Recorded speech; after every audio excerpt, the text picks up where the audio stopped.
Get those glutes all whatever going. Yeah, that's what I'm talking about, Cass. Yeah, Cass is all loosened up. She's like got the blood flowing, ready to go. All right, so here we are. This is Monster of the Week, the first actual play session, and Brian is leaving the room. No. Just grabbing BB. This is our first actual play session.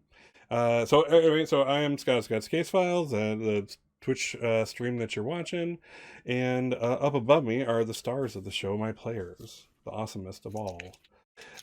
So let's see, who? We start over here. How about say hi, Brian? Hello, good people out there. How are we doing today? And we got Jason. Not so much a star as kind of a vaguely rounded hexagon. That's all right. We'll work on that. You'll get your stardom yet, I assure you. And we have Emily. Hello. Emily's happy to be here as always. And then last but not least, we have Cassie. Hello, good peoples. I am the Cassie. She is the Cassie. Hello, the Cassie. You are also a good peoples. Exactamundo. So yes, so here we are for our very first session. And it's going to be wonderful. It's going to be scary. It's going to be terrorizing. I have actually no idea how it's going to go. So this is my very first time actually emceeing or being a keeper for Monster of the Week. So we'll see how I do. So yeah, so this is Monster of the Week down the road. So the theme is traveling hunters, mobile hunters, who are hired as expendable assets by an unknown capitalistic company that specifically sends them off to kill baddies, things that go bump in the night, and makes their head go bump against the wall. It's a living. It's a living, you know. It's a living. It's not a 9 to 5, and that's really what's important here. So there we are. So challenging work out of doors. You get to work out of doors. You're covered in blood a good portion of that time, but I mean, yeah, and you get your steps in. Let's face it. If you really want to stay fit, this is a really great job to do that on. So what I'm going to do is let's in reverse order, starting with I'm going to start calling you by your actual character names now, since we're going into that mode. So we're going to start off with Dumas, and kind of give us tell us about your character. Give us a 25 words or less version of your character. Tell us about them. Well, she's basically a biker angel that pops in and out and punches monsters. Excellent. Well, that's 25 words, and biker angel is really all you need to know, I suppose. So good job. Excellent. All right, how about Darcy? Tell us about Darcy. She drives the RV. Oh wow, we are really going for as low as possible here in the she drives the RV. She's obsessed with Queen Freddie Mercury, and she has a large criminal record. Large. Is it so she's been apprehended a lot, like a lot of actual rap sheet stuff, or no convictions, or a bunch of convictions? Convictions. She hasn't done jail or anything. Not nearly as many as there should be. Right. There's a lot that nobody has accredited to her. Fair enough. All right. And as she said, she is the driver of the RV, the owner of the RV, if you will. Cool. All right. So how about Hawk? Tell us about Hawk. Hawk is Darcy's alibi a lot. Hawk is a skater punk at heart, even though she was forced to work a bunch of crappy retail and customer service jobs to make do, and this is just so much better. Anything's better than retail. Also, I called dibs on the queenside bed, and nobody contested me. Awesome. Cool. And last but certainly not least, we have Charles. Tell us about Charles. 25 words or less. I have to really stress that with Brian. All right, mysterious voice. Who's ever speaking to me currently? Chainsaw. I like to chainsaw things, and I'm on a path of revenge. Is that enough, voice? He's on a path of revenge against monsters that did him wrong and killed his family. But here we are, on the road, and we're gonna somehow make that all right. So excellent. So I figure we'll kick things off by kind of taking it to the map of the RV, which is pretty awesome, by the way. I would totally live in this in real life. I'm good with this. So so I'm not gonna. We don't need to get into like where everybody's sleeping or anything, but so you've just basically on the front console here, there's kind of like that built-in computer as what do you call it? Like a Darcy. GPS. Yeah, GPS type. type thing that Darcy has. It's a computer, and it's also able to print out faxes because that's what you get. So That's a fax. it's that old. I'm gonna give you your fax that you get, and let's see. Not old, it is reliable, good man. All right, that should have popped up on your Roll20, yeah. Yeah. Yes. All right. So Darcy is always in the front seat. So Darcy, why don't you read it off to everybody as you kind of get it? You're already on the road. All right. Well, upper management voted to terminate you all after all of the media that you brought about during the last incident. I convinced them that you weren't worth the bullets. Bullets. Okay. And that you were good at your job, albeit loud. Try to keep this one a little more quiet. Towns on fire equals no bueno. Capiche? Make Location: no promises. Elkhorn, Wisconsin. It's termination. Target is potentially not normal. Commission standard times 1.5 with object recovery. Pelt or bone if target is not normal. Triggering incident: long-standing legend about the Beast of Bray Road. Shredded body of local resident recently found on the farm of one Cristobal Vargas. Deceased. No, not the victim. Glad they clarified. Body found by local sheriff's deputy on routine patrol. Local contacts not applicable.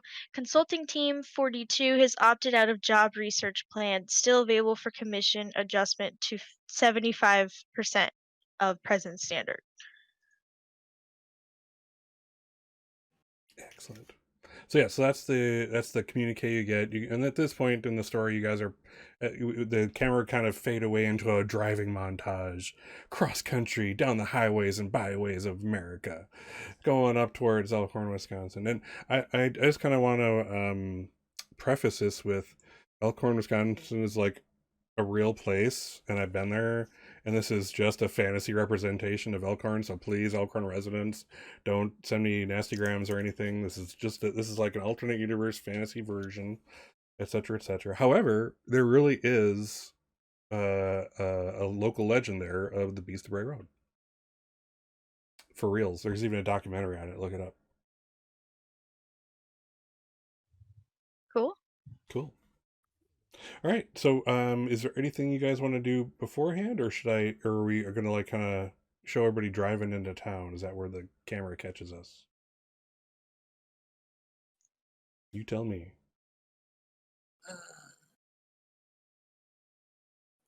I imagine I'd be driving, since I actually have a motorcycle. Probably be driving in like behind them. Oh, she doesn't hang out in the RV with us? Well, I can't be a biker if I don't have a motorcycle. Yeah, we could probably put a rack on the back that you can hang your motorbike off of while you're in the RV. Probably is. Dumas just like doesn't seem to want to spend any kind of time with us. She wants to be around, but not around. So Hawk Then we both is have going their to have heads out the window. Hawk is totally going to be having a talk with Charles after this. Because obviously, if we were too loud and due to be terminated, it's definitely Charles doing. No. I swear I have no idea how that pharmacy caught on fire. Could it have possibly been that plan? Like, You no. see this. See this. I'm pointing angrily at the people. You see this. They were going to terminate us. See, right here. They were going to terminate us, kill us. And all because you can't keep those freaking grenades in your pants.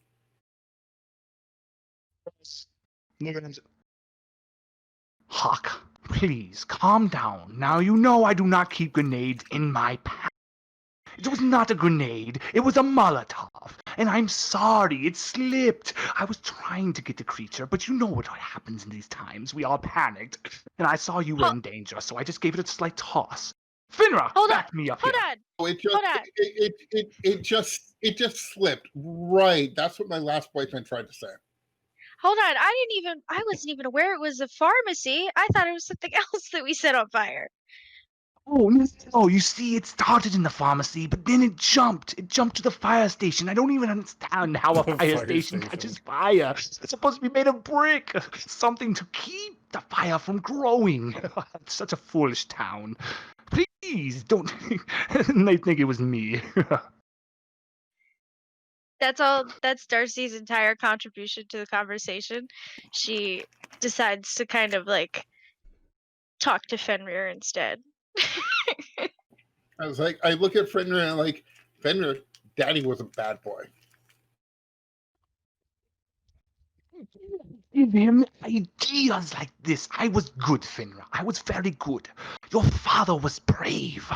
If I wasn't here, these young ladies wouldn't know what to do with themselves.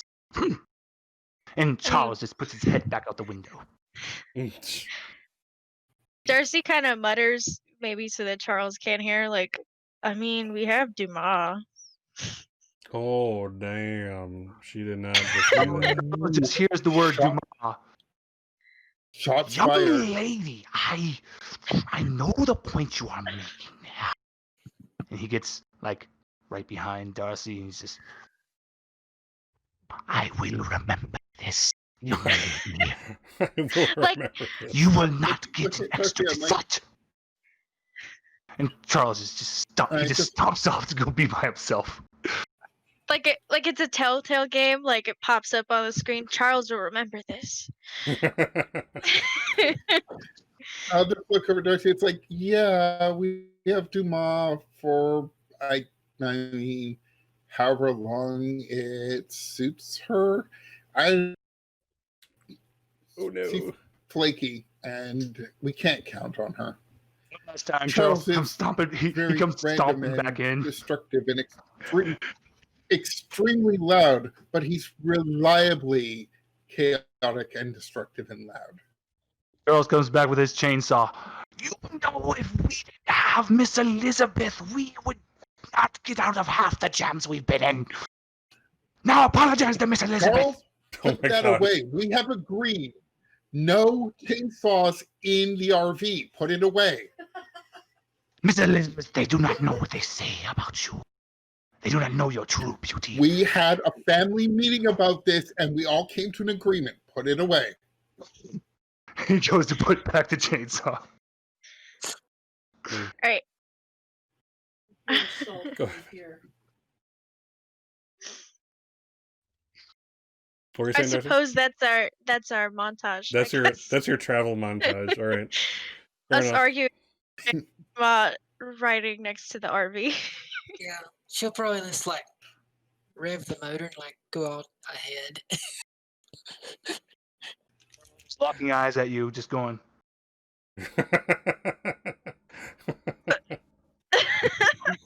Oh my god. A lot of power plays in this group already. All right. So, yes, you guys make it to the city, Elkhorn, and you kind of pull in. There's like, it's made of, a great deal of farmland, and then there's the small little bit of suburbs, and if you can call it that in a small town like this, and then you get to the town square, and it's literally a square. There's like this park in the center, and there's four streets around it with little shops and stuff. It's like a one big roundabout with parking to hang out in the shops and the cafes and stuff like that. And when you go to park the RV, you probably end up taking up a bunch of spaces because you got to go sideways. But there's more than enough ready there. There's not a lot of traffic here, by the way. So as you guys pull up, nobody really takes any real notice of the RV, but the big the biker woman is the one that catches people's eye. You see that stereotypical mother walking her kid down the street, and they see the biker, and then pulls the kid closer and tucks him under her wing and starts making her way faster down the street away from the scary biker person. What do you do? Yeah, she'll just pull up beside the RV, get off of it, take off her helmet, run her hand back through her hair, kind of like stretch out a little bit, roll her neck. She'll just. Where are we parked? At the moment, you're probably parked on the square, like I said, taking up a bunch of the spots. North town. Where you go from here is up to you. And she'll be like, walk up to him. So, what's the deal?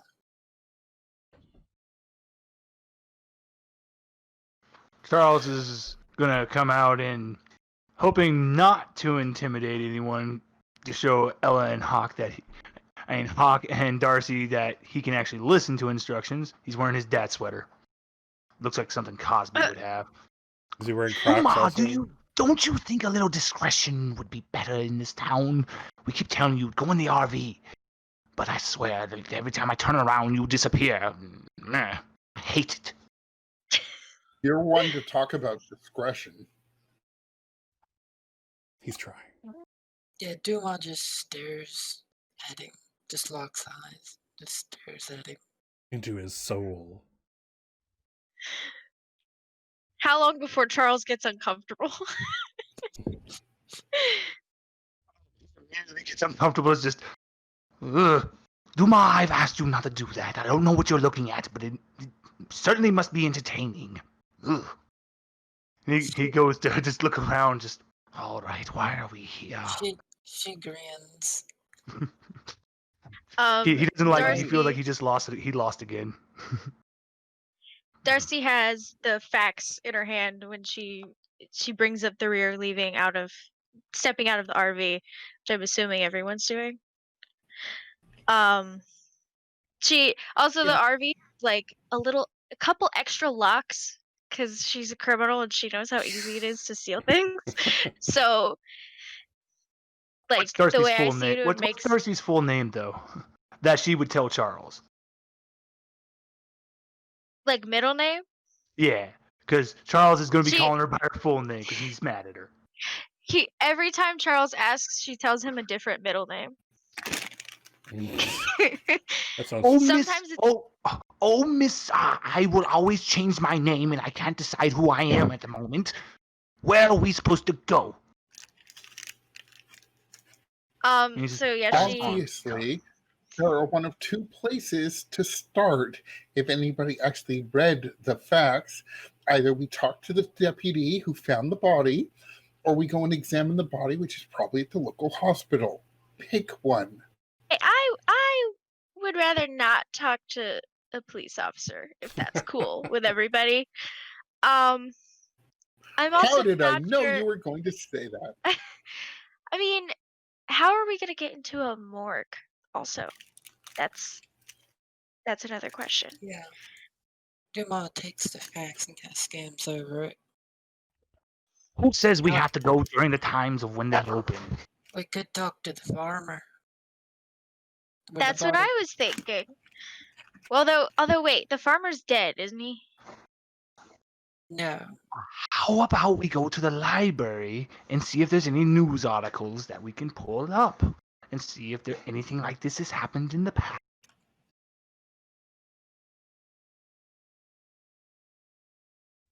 the farmer was not the victim. Yeah, we could go to the farm. It says he's not the victim, but it also says deceased. Oh, Deceased, not the victim. So farmer's dead, but we could still go to the scene yes. and see if there's anything there.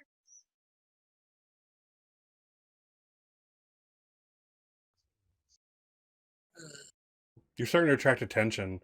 This is the most motley crew that has ever shared a sidewalk in this small town in the history of the small town of Elkhorn. There's like old guys at the cafe across the street drinking coffee, on the little seats outside, kind of watching you guys like you're the most interesting birds they've ever seen. It's just a fascinating thing. Darcy's gonna give him a look, and she's gonna shout, "Why don't you take a picture? It'll last longer." they immediately do the turn away and go back to their coffee. One says to the other something that must be disparaging about you guys, and they kind of go back to minding their coffee. Slowly just starts to turn his head to Darcy. His eyes are just beaming. Yes. So how could we find the farm? You should ask where the farm. I'm gonna leave them to look at each other and try and indulge their egos by being more RBF than now, whatever. And I'm just gonna go up to a person who looks like they're not too busy and talk to them.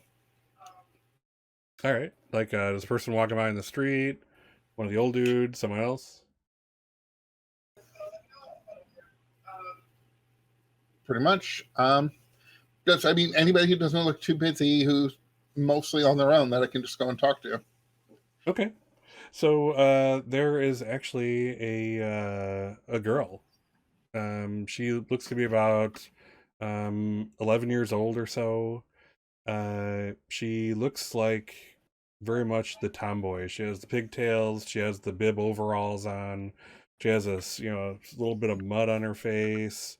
Who knows where the heck she's been off to these past few days or what she's been doing. But yeah, she seems fascinated by you all, and when you approach her, she actually beams a smile at you.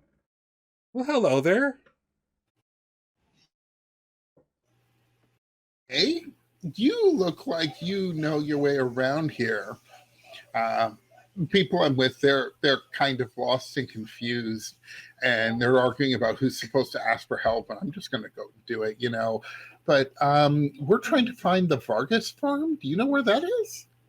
Oh yeah, I hang out there all the time. It's one of my favorite places, actually. My family lives right next door. Well, Oh, yeah. farm next door. You know what I mean? Yeah. And the next farm over. Yeah, no. Because they're lost, and we're trying to find our way there. So, so you know where that is? You can help us get there. She kind of gives you the look, kind of like that squint. Are you trying to kidnap me? No, if I was trying to kidnap you, I wouldn't ask you how I can go away. That seems to make a lot of sense to her. And she's like, well, so you see that road right there when you go off the square? You're going to go that way, and you're going to keep going until you see Bray Road. And then you're going to turn off, and you're going to go left. And that'll bring you'll see the Vargas farm. There's a big post box that's right on the road that you can't miss. Awesome. Thank you so much. It is lovely when people learn their proper manners these days. Well, thank you so very much. She's like, actually, you never introduced yourself. Oh, me? Shout at this moment before you can answer. Hawk, hurry up already! Something needs to die, and it has my name on it. Oh my god, little girl! Don't mind him. He really wants me to go back and play Call of Duty. Oh, When Charles shouts this, Darcy kind of like starts trying to hurt him back in the RV. Like, hey, stop. stop doing this around the normals. These people have seen worse. She kind of takes a step closer to Hawk, and she's like, "Your name is Hawk? That's what they call me. I'm Cindy That's what they call Tyler." me. Cindy Tyler. Oh, that is a great name. So is it like Hawk, like the bird? Yeah, kind of like, because sometimes when people aren't being very nice to me, I can be mean to them like a hawk. Oh, Let anybody be not nice to you. Yeah, Deserve better. Duma like walk up right beside Hawk and a little bit behind. and being a kid, her focus changes quickly. Is that your bike? Is that your motorcycle? Yes. Can I have a ride on it? No. Not until you're older, Cindy. When I'll you're show very you. young, I'll show you. I'll motorcycles show you are right where dangerous. the Vargas farm is. If you let me ride on the back of that, I'll guide you.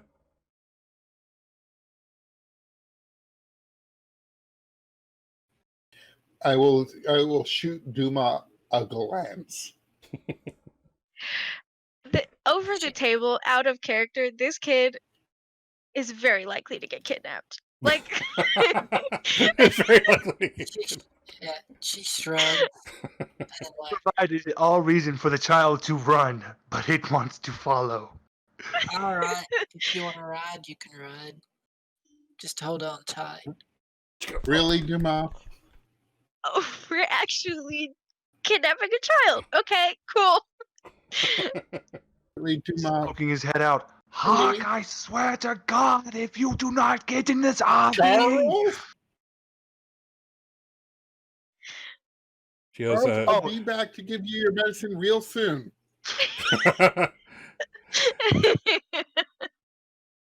So Cindy, does anybody know that you're going with us?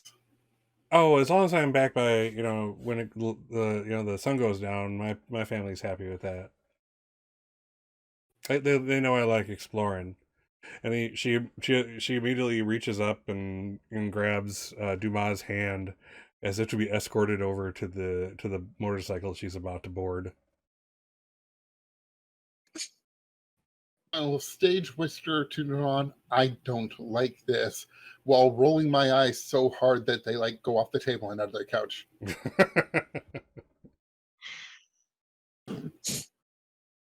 She's like, do I get to wear the helmet? Yes, you have to wear the helmet for your safety. Sure. She'll just walk over there. She'll walk over there back to the IV. And give her the helmet.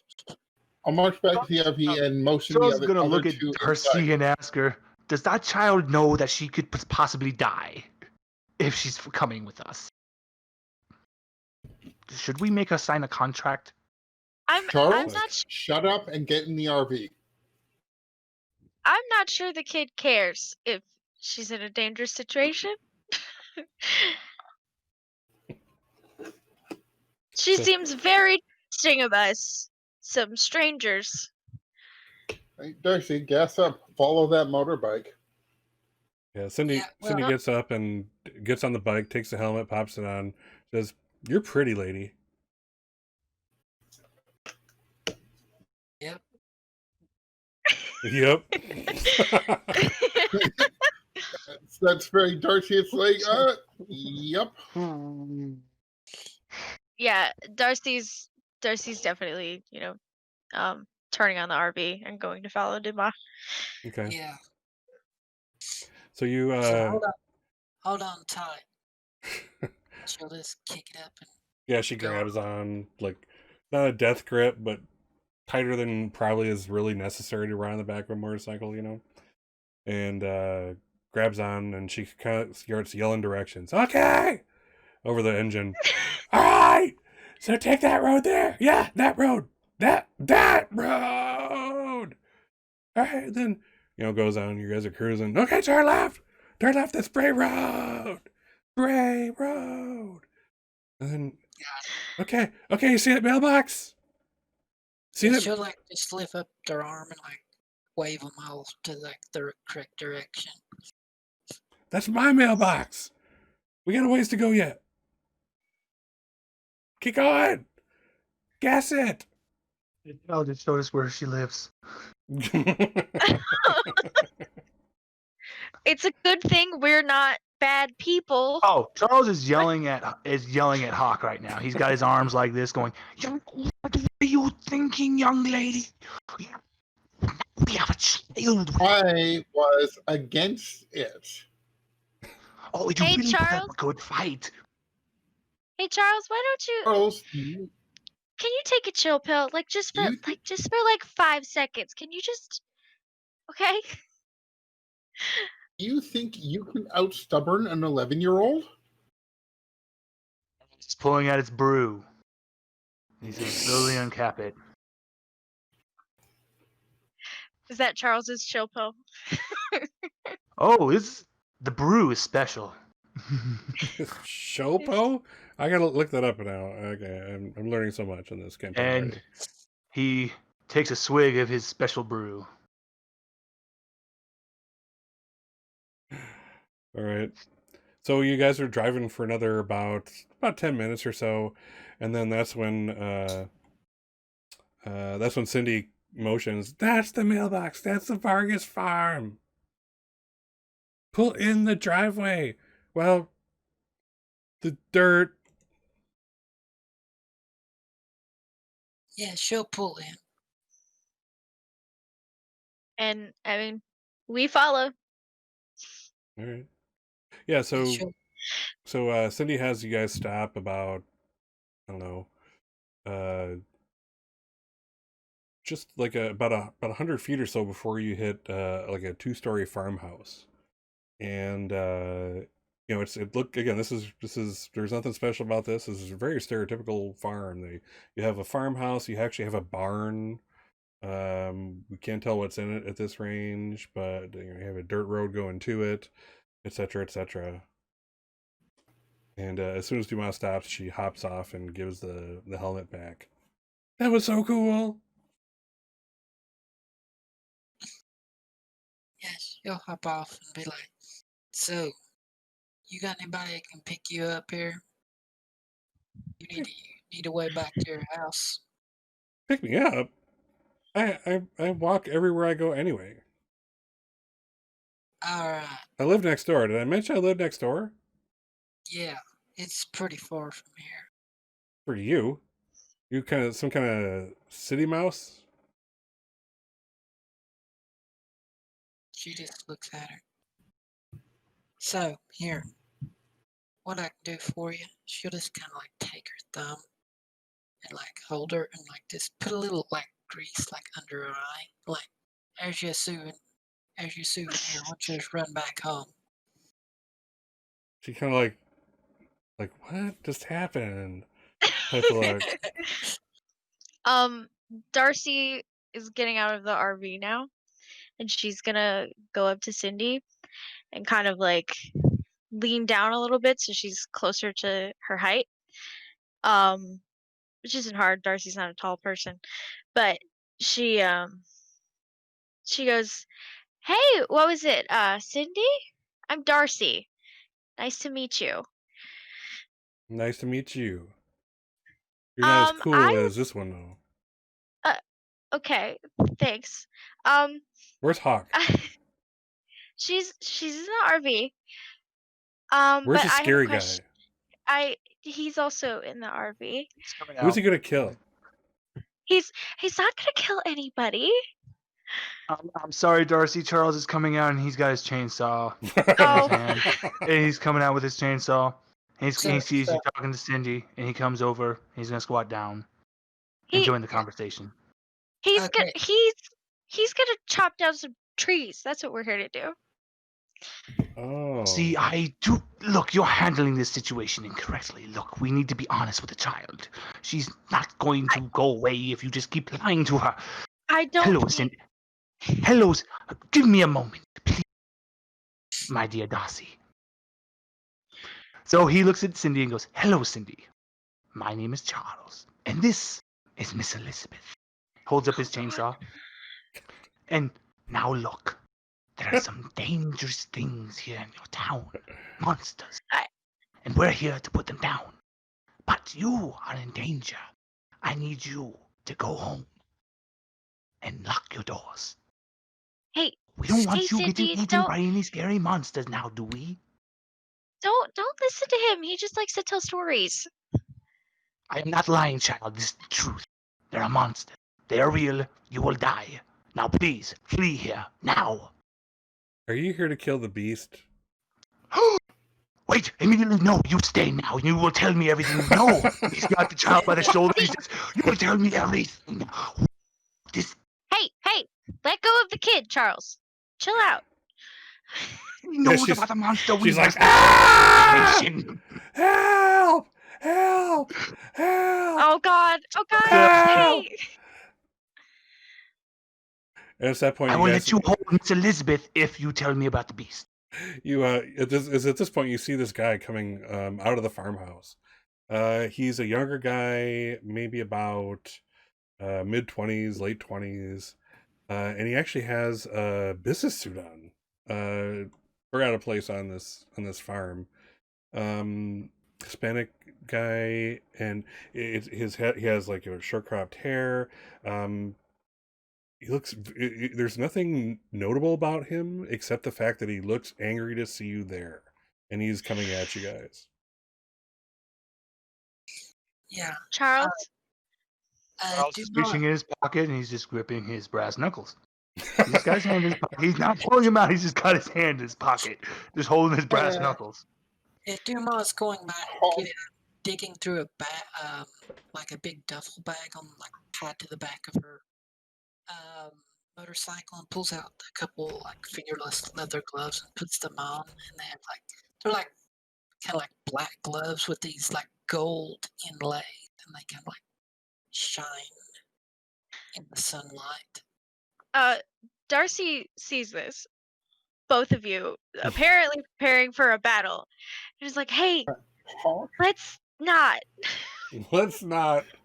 Oh my is god! just going to step in front of everybody, throw on the best Taco Monarch corporate mandated smile they can, and say to this guy, "Hey, how can I help you today?" The guy is like almost like a Karen ready for the fight type of thing, and now that you've actually acknowledged them, they're like, they're just confused for a second. Your pleasantness has thrown him off. So he's like, Somewhat smile. I'm doing all right, but why are you on my land? And what are you doing with? And he kind of looks at Cindy. You gotta quit bringing people here. Not everybody wants to see what everybody thinks is some kind of monster. There's no monster, okay? So, did she bring you here? Are you tourists looking to see the Beast of Bray Road? Actually, me and my associates here are private investigators out of Madison, and that we were contracted by a party who prefers to remain anonymous at this time, and that we're actually supposed to come out and investigate this so-called beast, as apparently somebody turned up dead recently, and that was a cause for alarm with our client. They wanted us to come out and see what we could find for them. He's like, you're the fourth investigator that's come here. I'm just damn tired. I want the investigation to be complete so I can just sell my dad's land and get the hell out of here. I want to leave with my money. I want to leave this, sorry, Cindy, stupid town. So we are here to kill it. So you will be able to And sell what this is it- land what is- after we bring it dead. Charles, I'm talking. The adults are talking here. Oh my God. Sorry, what Charles? did you say your name was? He's Yeah, so you should already know who I am. I'm Joseph Vargas, son of Cristobal Vargas, the former owner of this land. Yeah, Of course. we've heard mention that he passed away, but not the circumstances of his passing. What happened? He's like I'm just really tired of all these tests and stuff. Like I am Joseph Vargas. I am my father's son.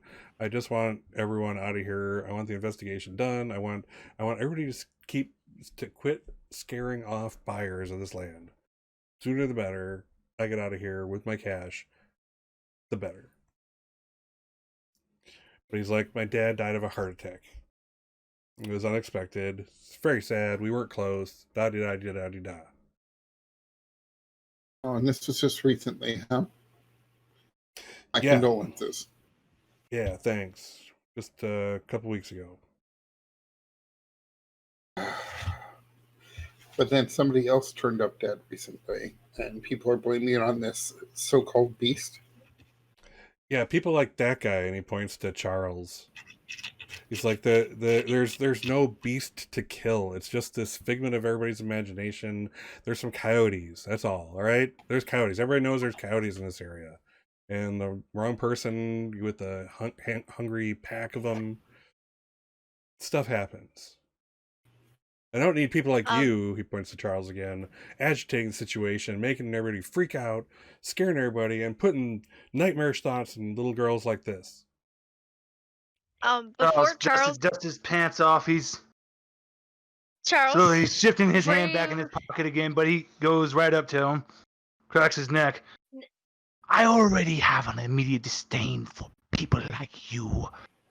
I can't stand little shits who think they're better than their parents Charles? and immediately have disdain for them. Now listen to me. I could give two Charles? fucks less Back in about the what RV. you're doing with your land. I just point me in the direction of where it happened, and I don't have to see your face. But if you want to continue these hostilities, how about we go over there, my good friend, and I can introduce you to something very fun. All right, so Yeah. it seems. Go ahead. While he's doing it, Duma walk up behind him and put his hand on his shoulder. Charles respects Dumas, so he'll settle down a little bit. All right, you have triggered the manipulate someone roll if you're interested in the move, I should say. So if you're interested in carrying through on that, you can go ahead. Otherwise, you can back down. The choice is yours, Charles. Oh, Asking for something and offering I don't want to something. mess everything up. I know how Charles would want to proceed, but I don't want to mess everything up. Be Charles. It's okay. I'm sorry, guys. Charles, even with Dumas right there, I'm so sorry, everyone. Even with him right there, it's just that boy has already clicked on him bad. He didn't say him and his dad were fighting or anything. He just said, we weren't close. That's not an answer for Charles. He just sees a little unappreciative shit, so he's going to press to manipulation. All right. Alrighty. Go ahead and roll plus charm. And basically, what do you? It sounds like you are wanting him to back the heck down and go about his business and leave you alone. Is that so? Pretty much. Just stop with the hostilities. Just point us in the right direction, and we'll part ways. Okay. All right. Go ahead and roll plus charm. Alrighty. Oh, how am I going to roll that, my good man? Because I've actually never done that here in the sheet before. So let's see. I would there's guess that you just click the little two dice next to charm. Oh, I feel dumb. Click. Oh. And you said a thing plus. will pop so up that would that just... And I see exactly what you're talking about, so hit that with a plus, and there we go. Very simple. Just gotta wait for it. There we go. All right. that was really good. That was a really good one. All right, so it's an 11, so it's a 10 plus. So on a 10 plus for a normal person, they'll do what you want for the reason you gave them. So they'll point you in the right direction because basically you're threatening to use Miss Elizabeth on them. If you ask too much, they'll tell you the minimum it would take for them to do it, or if there's no way. So that's kind of like if what you're asking, even though you have a good reason, it's just not enough for them to completely turn or do what they're gonna do, what the role is telling them to do. So there's still that option that you haven't triggered it enough, type of thing. But this is not that case. So yeah, so he kind of like, even though with Dumas' comforting hand on the big burly man's shoulder, he will kind of back down. You see his vinegar start to drain out of him, so to speak. Piss and vinegar, you know. But no, he's not pissing. So you kind of see the fight come out of him, and he's kind of takes a step back to put some space between you two, and he looks down at that chainsaw and back up to the others, and even even Cindy is giving him this look like, why don't you just tell the man what he wants, type of thing. So he's like, all right, you see over there, and he kind of points kind of in, if you go, basically you're going in further into the land and off to one side. See that outcropping of little trees there? They found the body there. All right, if you really have to investigate it again, go for it. They found the what was left of him. It was Mike Helsing, and he was in local drunk. He was just wandering around. I owed him some money, and he was probably walking down here from town to collect and got lost in my land. And next thing you know, Coyote saw a real easy to attack person, like easy meal, so they did. All right, so if you gotta investigate the scene, go over there. I'm gonna be in my house. Let me know if you need Before he me. leaves, Charles going to offer his hand, and say, I do appreciate the information, and I apologize for raising my voice and even in presenting myself in a less than meaningful manner. I hate to show this side to everyone in my group. Thank you, my good man. Is the chainsaw in his right hand, or where? He's going to drop the chainsaw so he can extend his hand. All right. Oh, so yeah, so he takes the hand reluctantly, just basically to end this in this interaction, and backs off and goes back to the house just as he said he would. Thank you very much, Mr. Vargas. Apologize for any unpleasantness, but we are all unique people with unique needs. Fair enough. He's just happy to be done with this, and he goes to the house, and Cindy looks up to Dumas. She's like, "Are we gonna go see where the body was?" Dumas looked down to her. Child, have you seen anything strange here recently? She's just like looking around, and then she looks at you. Do you know where you are? This is Elkhorn, Wisconsin. This is not Fun City, Wisconsin. The most strange and unusual thing that happened was that the town drunk actually rammed into the front of the local cafe. And that was kind of expected. That was a long time in the coming, if you ask me. Is the cafe really that bad? It's actually really good. I like their flapjacks. Now I want flapjacks. Oh, Charles is going to be tussling Darcy's hair and going, look, I did it without any collateral damage. Are you happy? Yes, I'm very proud of you, Charles. I think I got myself an Oreo tonight. Dumas just gonna. What if he phones up? Yeah, Dumas phones up people and makes everything hard for us. Yeah, Dumas gonna like kneel down a little bit and say like, Cindy, I am sorry that we need to go investigate where the body was. I would like it if you would leave now. Because we do not know if it is dangerous or not. All right, let's do another. This for kicks. Let's do another manipulator roll. Your trigger gets. She does not want to do what you're saying, but you're being reasonable. You're giving her some reasons. So part of the manipulate someone role, and again, I kind of want to I go a little more into what I'm doing because I'm not only am I trying to learn, but I'm trying to teach the game to those who might be watching because I do want people to get into Monster League because even without playing it, I can tell you it's an awesome game. So basically, to trigger the move, you have to give them a reason. Give them a reason enough to do what they're doing. It's only when you trigger that with that reason that you can actually go forward with the move. So that's why we're doing the move. So so basically Duma wants her to get out of there and not follow them to the body where the body was, right? Yes. All right, go ahead and roll plus charm. No pressure.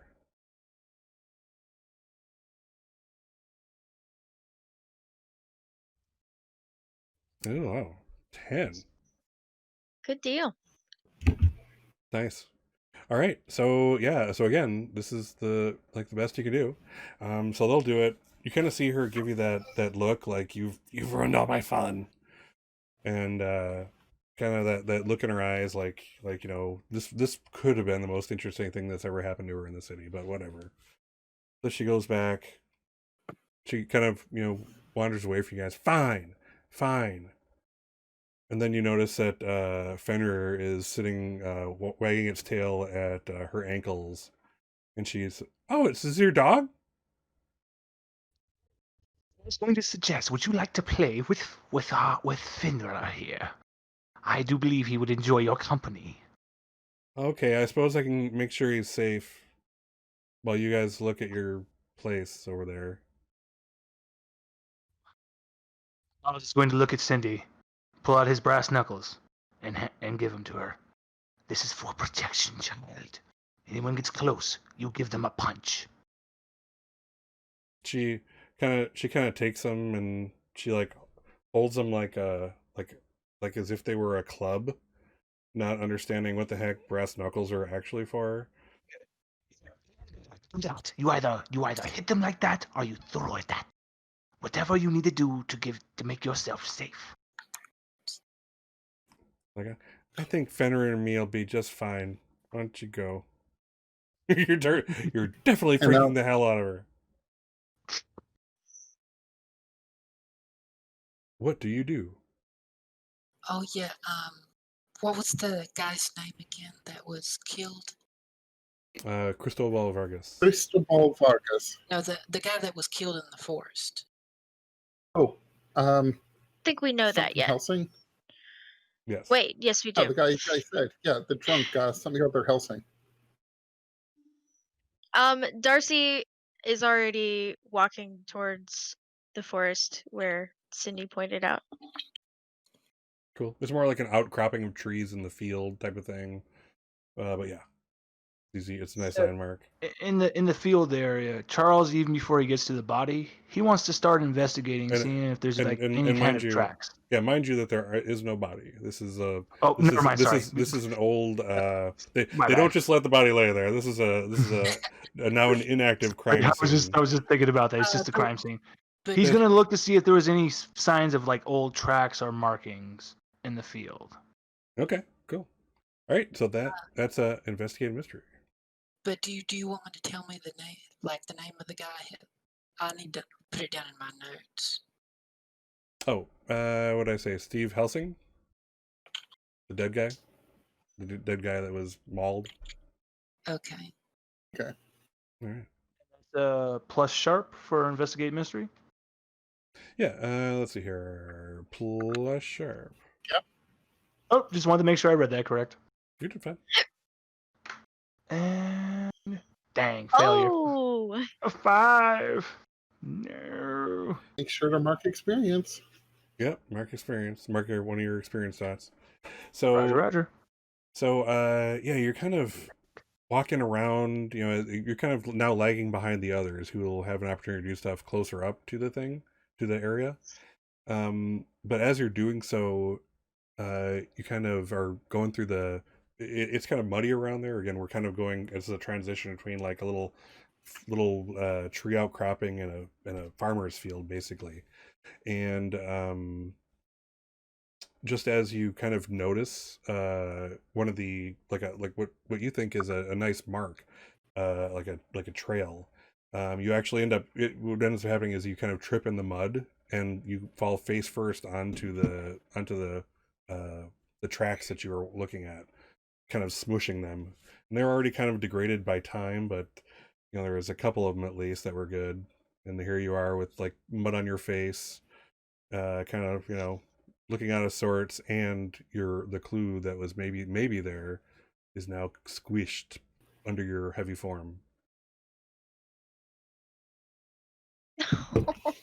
Darcy, why did you push Have me? mud on your I'm all the way up here. What are you talking about? couldn't find it. You had mud on your face, and you're a big disgrace. All right, what are the other three doing? So Darcy, when we get closer to like where the actual trees are, I would like to take a look at the scene, see what I can see. All right, let's You go with that. know, So, investigate a mystery. Roll plus sharp.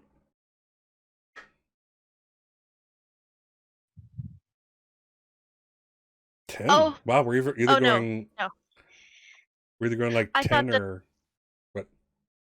I thought the 5 was mine at first, but it wasn't. All right, So it's all don't good. worry. All right, it's all good. Yeah, we're either getting like complete successes or misses here. So, and just as a note, I kind of want to bring up the idea in Power by the Apocalypse.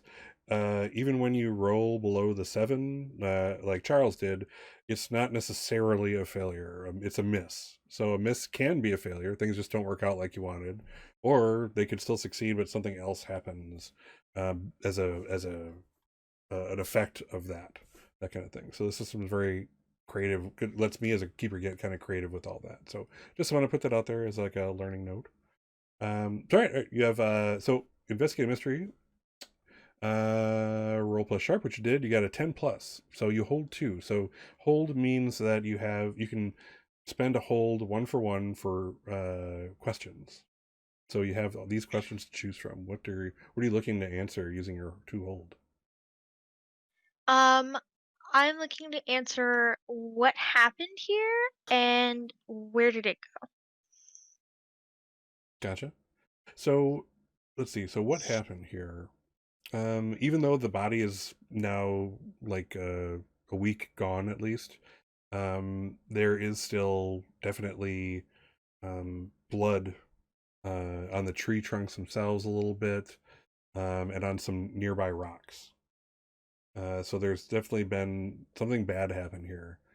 Um, let's see, and you do see like on the one of the tree trunks itself is like a kind of low to the ground. It looks like what either is like someone took a saw to it, or there's like 2 claw marks of some sort that kind of gouged out an area there.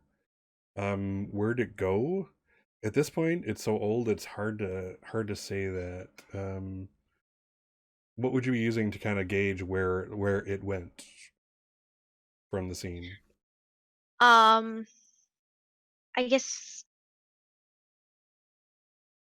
sort of tracks, a trail of blood, Oh, general oh, carnage of foliage. tracks. Oh my goodness, are there tracks?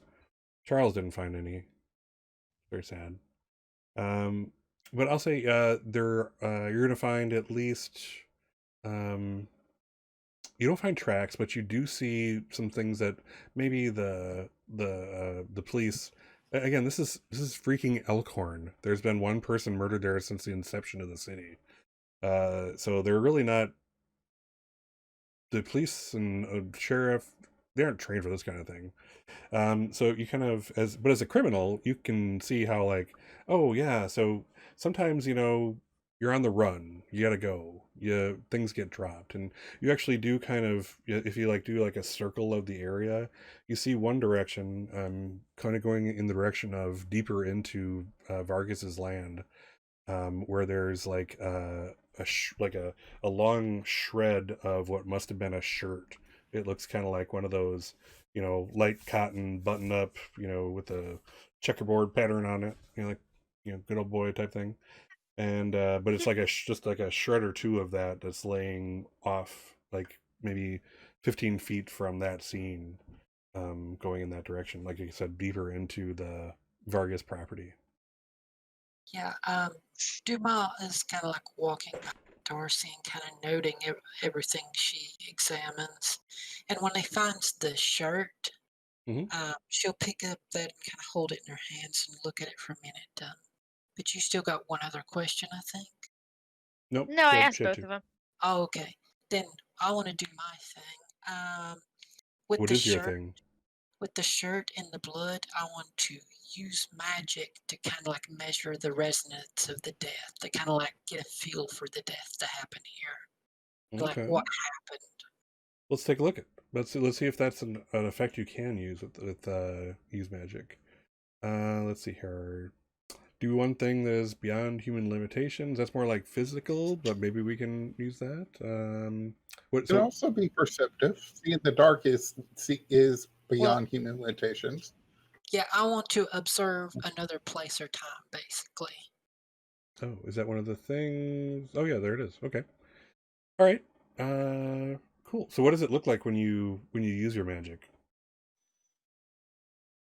I imagine she kind of like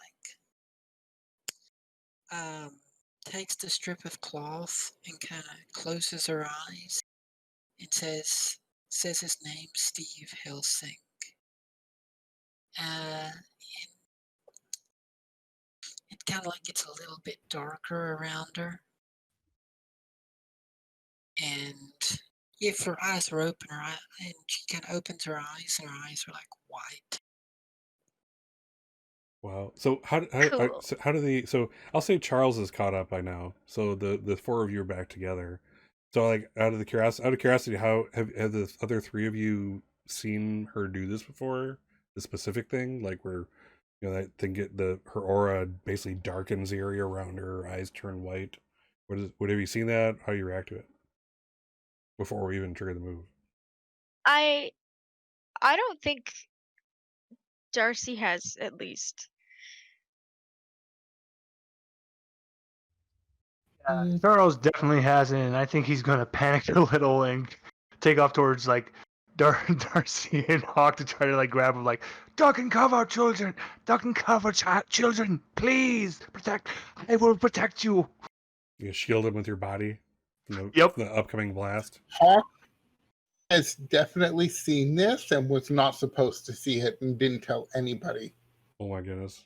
All right, cool. All right, It's this yet another reason I don't trust you. good one. Out back at night when nobody's paying attention doing spooky shit. That's what the move Darcy should be thinks this is called. the coolest thing. Like she sees Dumas do this, and yeah, Charles kind of like makes her crouch a little bit, which she doesn't fight it, but she like looks at this and she's kind of like, "That's sick." Yeah, awesome. All right, so you trigger the move. Go ahead and roll plus weird, Dumas. Oh, Man, that's a good weird. roll. What's with all these? The random number generator is loving the hell out of you guys tonight. So what do we? Wow, 2d6, 4 and a 6 plus 1. Nice. All right, so 10 plus magic works without issues. Choose your effect. So you want to see and observe another place or time. And I'm assuming by that you mean the night of the incident. Yes, I basically want to try to gauge how he died and like maybe what killed him, stuff like that. Gotcha. So you kind of, I'm going to say, the effect you get is observe another place or time. You don't quite get to choose which time necessarily. So I'll give you close to that. Since what you're feeling is, uh, the Yeah, piece of his shirt that's been taken off the rest of his shirt, his blood, and likely, if anything was, carrying this with them, either fur or saliva or something, perhaps. You do see, uh, a scene, kind of things for you, just like your aura darkens everything around you. When you kind of go into this mode, which you've probably done before, kind of the world kind of around you to your perception darkens. It's almost like it's a shadow realm, the real world. and the time you're observing becomes the real world, a much more perceptible thing. And you actually see this beast kind of meander on by. It looks like it was rushed, but now it's slowing its pace. It looks like a normal person that's not an angel would think it's basically like a wolf that's about 3 times the size of an actual wolf. Now you are a fallen angel. You recognize this as a hellhound. You've probably seen one before, but you probably never really interacted with one. And then as you kind of finish up your vision of it, it's almost like it sees you for a second. It sees you watching it from your time just for a second and kind of growls before everything fades and the real world comes back into focus for you. She'll nod and kind of like grumble a little bit. Yes, the corrupt took this person's life. We must purge it. We must purge it. And by the way, Charles, you're bracing yourself for that explosion, like, kind of all your muscles are tensing up, ready for the shockwave of pain, and it just never comes, and you hear Dumas starting to talk again. We don't When understand your weird angel speak language nonsense. What is a purge? What is a corrupt? Explain. I said the corrupt. The corrupt. What is it? Corrupt, huh? I believe it was like a wolf, about 3 times as large as a wolf. Seemed. Well, yeah, she'll. Like, did I smell anything? So yes. She'll basically like describe the hellhound. Yeah. Okay. And his big wolf. I imagine it. Did it like burn the ground as it walked, or No, anything like that? nothing quite like that. Okay. Dumas, you gotta show me how to do the thing with the eyes. That was really cool.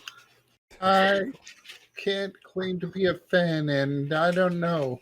This just seems so convenient that you can just meditate for a few minutes and then all the answers. Darcy kind of rolls her eyes at Hawk. And it's kind of like, when did you become such a downer, huh? That was cool. She kind of like looks over towards Hawk and kind of tilts her head so like her hair kind of falls down a little bit over one of her eyes, and she'll just grin. I'm sorry, Darcy. When you were boosting cars, I was actually enjoying science class. Oh, whatever. Science is for squares. Are you calling me square? Yeah. It is on, sister.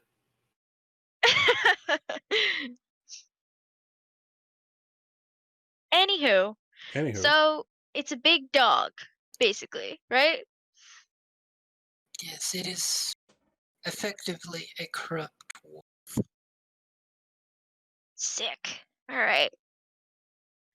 Oh yeah, corrupt often does mean sick. It means to die.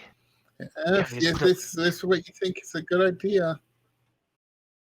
Okay. Say sometimes, takes one to know one.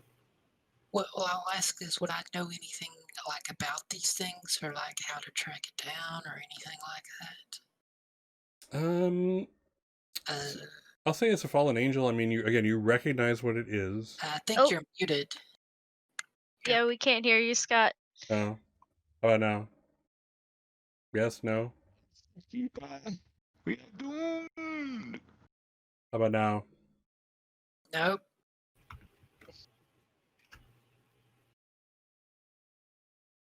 No. Everything's looking good. Let's see here. Anyhow, while Scott figures things, I guess we must converse amongst ourselves. Oh, all right. And so, where is this? What did you call it? Teen wolf hanging out then?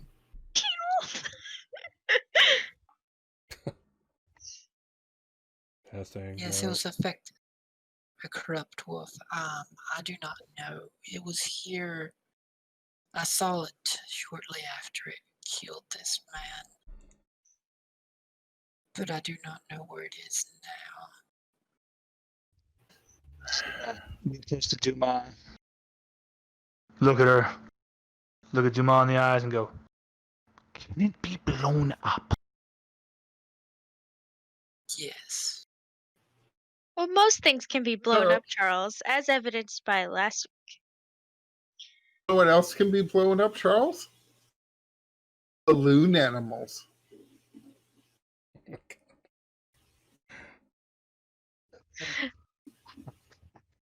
All right, When nothing will you yet. learn You know, the greatness that is you know how to explosions? do you know how to do anything else, Charles?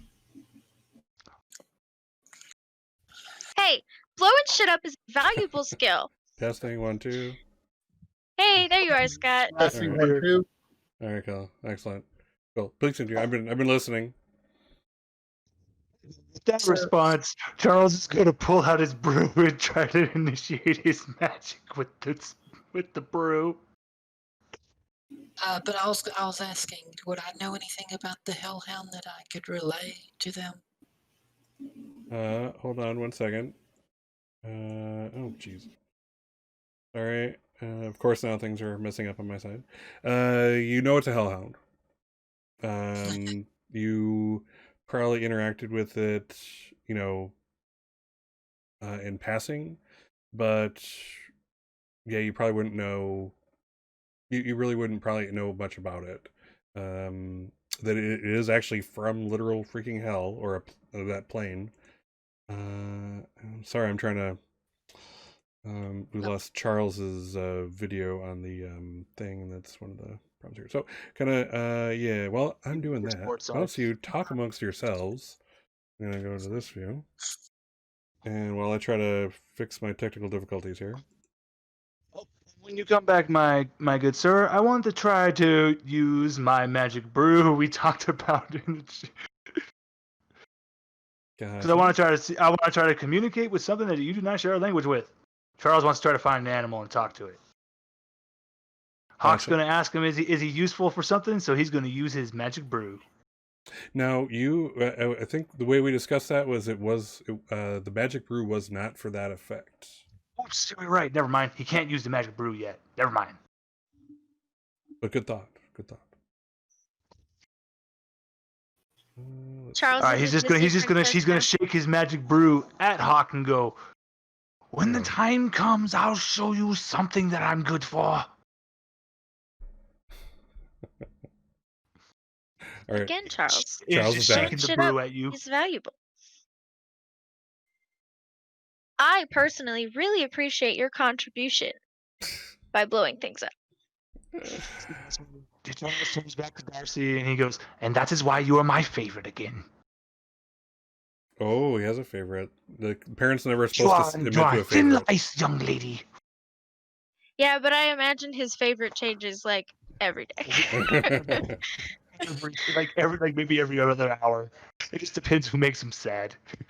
Yeah, if Hawk looks down, he's gonna see Fenrir nipping at his her heels. Oh. Ooh, that's immediately Right. just going to completely obviate anything. I'm going to crouch down and start petting. Yeah.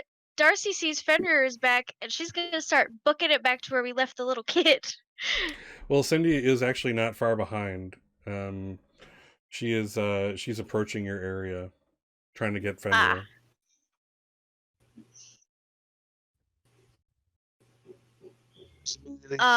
Is What do start you looking do? around, seeing if there's any danger around. It doesn't seem like it. Okay, good. Cindy, are you all right? He's just gonna shout at her as she's coming up. And she's like, "Oh yeah, I'm fine. I lost Fenrir, and I was kind of in charge of her. I really didn't turn her over to look, but I mean, I was in charge, and I didn't want to be responsible if anything happened. And if it's scary over here, maybe it's scary for Fenrir too. I'm probably older than Fenrir." I feel that you did this on purpose just to join us here in the field, child. No, it's the dog. He loves all of you. As I'm petting Fenrir, I'm going to slip him a milk bone. Yeah, a piece of the bacon that you carry with you at all times. Here. Bacon, milk bones, bacon strips, assorted dog treats. What are you giving Fenrir? Giving him rubs and cuddles like he deserves. Who's the best Fenrir? Yes, you are. Stop spoiling him! He is a war dog, not a cuddle war dog. Are you gonna show me how fierce you can be, Fenrir? Yeah, that's right. As Fenrir starts licking my face. Darcy's gonna turn to Cindy and kind of just give her a big smile and is like, "It's okay. You did what you were supposed to. Good job taking care of Fenrir." Thanks. So, like, it's starting to get dark, and I really actually should be going home. So I'm gonna head over across the field. So, I don't know if you're staying here or if you're still doing your investigation or whatever, but get the flapjacks. They're good. And she starts walking off out into the field, kind of in the opposite direction of where the beast would have gone. Going, you're assuming that she's moving in the direction of her own farmstead. Oh, thank goodness. I don't trust Cindy when she says she's going one way. She goes towards danger. What do you do? I mean, she's going home. Just let her go home, I guess. That to say, Darcy's not gonna do anything. She's gonna get back with the group. Charles' dad sense is kicking in. Maybe we should at least just follow loosely behind her, just to make sure she makes it home. I'm worried that something might happen, because, I mean, look how easily that child came with us. What child just does that? So we're gonna stalk her, and that's gonna make it better?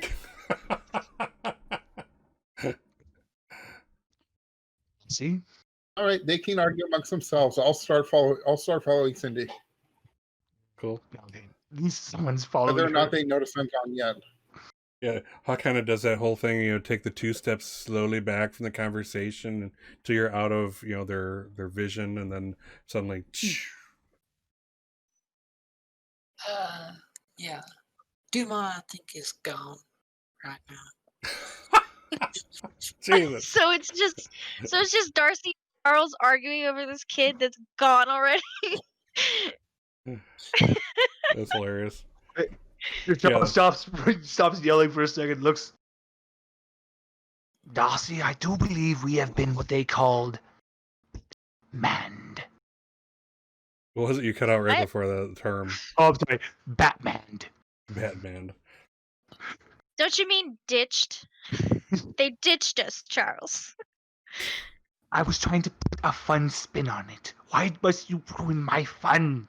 I was trying to put a fun spin Hey! on it. Hey, I don't ruin shit. I'm the one who lets you blow stuff up. Okay, I told you let's get I'm that fun straight. and hip with the kids, and I can do the spin the chair around and sit on it and have the great conversations. When will you let me in, Darcy? That's all I ask. When will you let me in? All right, first of all, no one who's hip with the kids says hip with the kids. You do not know the pain of being a parent.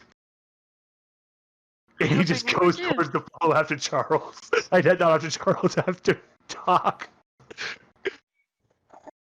So now Charles is leaving Darcy? Okay. He's leaving Darcy because now he's just kids these days don't appreciate Alright. anything I do. So Kids these days. based on what Dumas kind of told us, I'm going in the other direction towards where I think the beast went. While Hawk and Charles follow Kiddo. You're- Darcy, no. yeah, Darcy has used a keeper move, split up the team. I mean, Thank you so much. they left me. I don't So, know. There's that how to survive a horror movie. The bracket that says do not split the group. You just failed that. You just failed that. You just failed that. It's a okay. It's the, We were going to the go in Fred that from direction. Scooby.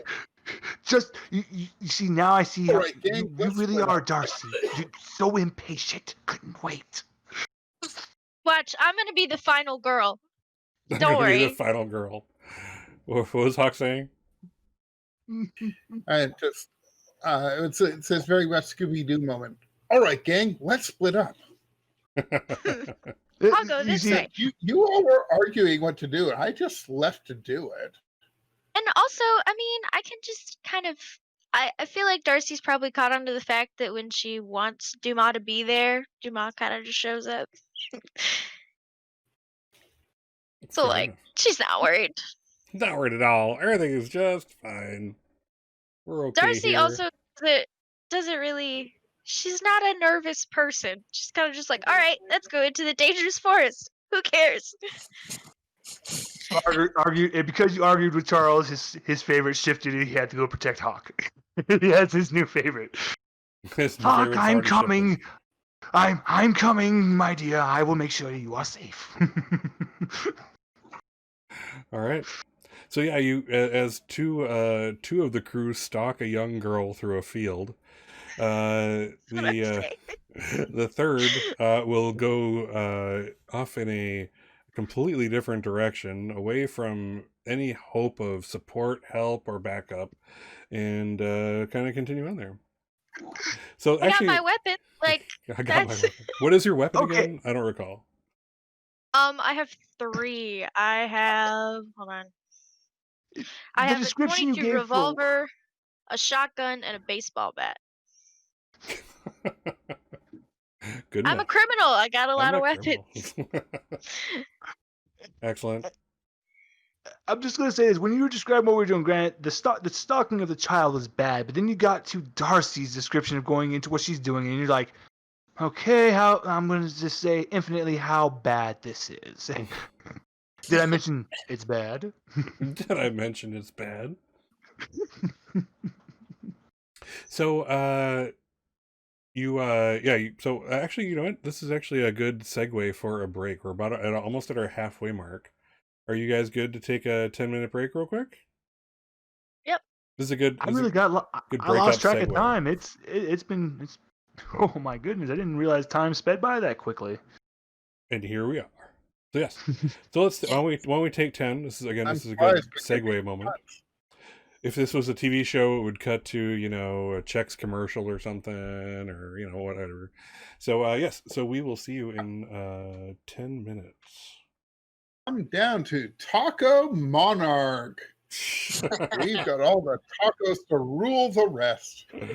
All right. See you in 10. Are your pillows too hot? Then come on down to Cool Pillows. They are not. And They're enjoy not. the cool side. All right, we are back. So yes, so the party has been split, but that's how things are supposed to go in Monster of the Week, so that's okay. So actually, I'm kind of curious. Let's start with Dumas. Where are you?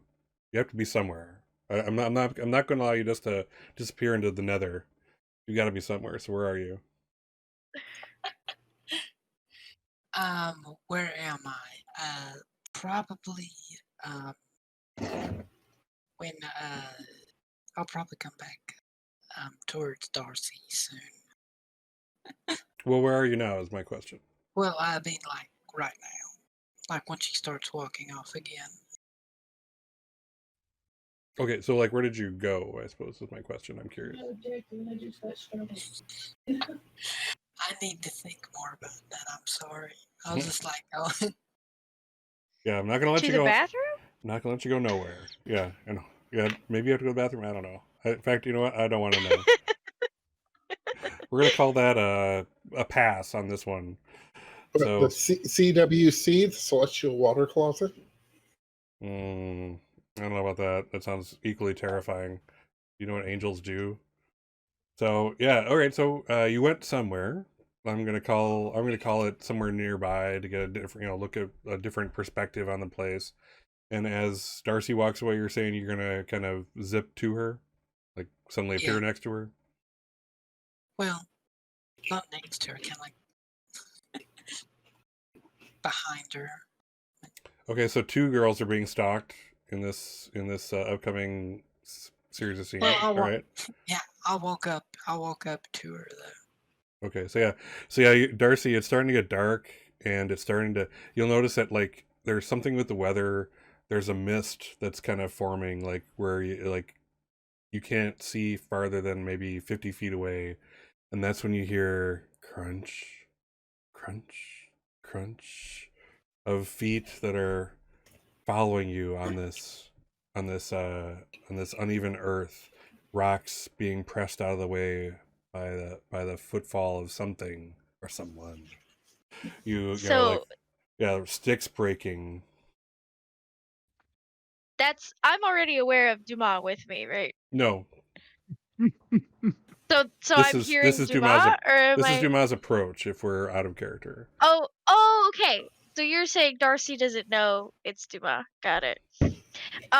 So Darcy is gonna pull her shotgun off of her back and kind of like whip around and point it at whatever is following her.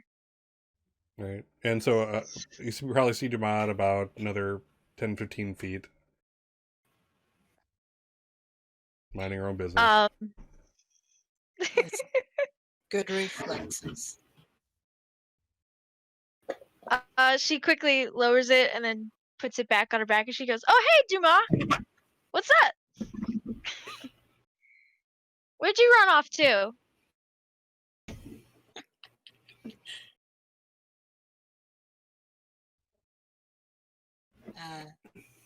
She'll just walk up and say like, I'm not sure we will find it here tonight. Don't you? We need to.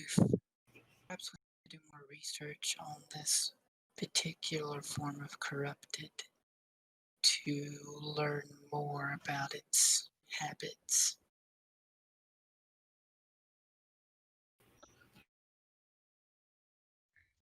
That makes sense. But also, I was walking this way because I figured it might be this way. Do you want to come with me?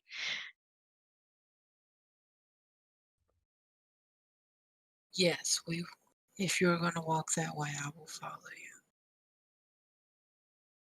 I mean, if we don't find, a hellhound or whatever, we can get a good walk out of it. I mean, get your steps in, Yes. Oh my god. The worst companion conversationalist in the history of companions. Holy crap. Where's I Fenner when you I need love him? this. I love this whole Master Charles. like Darcy's like trying to crack jokes or whatever, and Dumas just like, yes. I mean, this could be, I think Darcy has to start finding this like therapeutic. She can literally say anything to Dumas and just get the barest of reactions. So she like, so just so you know, I was just on the job and I like blew this guy's head off because he caught me trying to steal his stuff, and I was like, oh, okay. That's what I'm saying. She's my moral compass. Right? Although I like the idea of like she doesn't actually give me any advice. It's just I keep talking and then like She's your get to a sounding place board. of like, no. Yeah. Talk your way out of it. Yeah, she's actually said nothing, and through the whole conversation, like, oh my god, that makes so much sense now. Thanks, Tuma, for walking me through that. Thank you so much.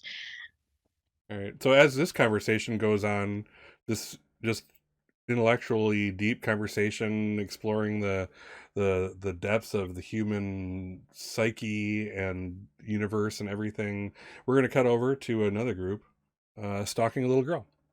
So it's big guy Charles, little lady Hawk, and Fenrir. Fenrir right now is kind of doing that thing at Charles's legs, where he like kind of like pounces on your leg, which is like this is his like pick me up interaction. No, you're far too large. No. And he's gonna look at Darcy. And Darcy's not Hawk. Hawk, Hawk. He's gonna look at Hawk. And the first thing he says is, "It always feels like someone is watching me." Oh my god. Come on, Hawk. Come on, Hawk. Nothing better than a good song to help pass the time. A song to pass the time. Oh my god.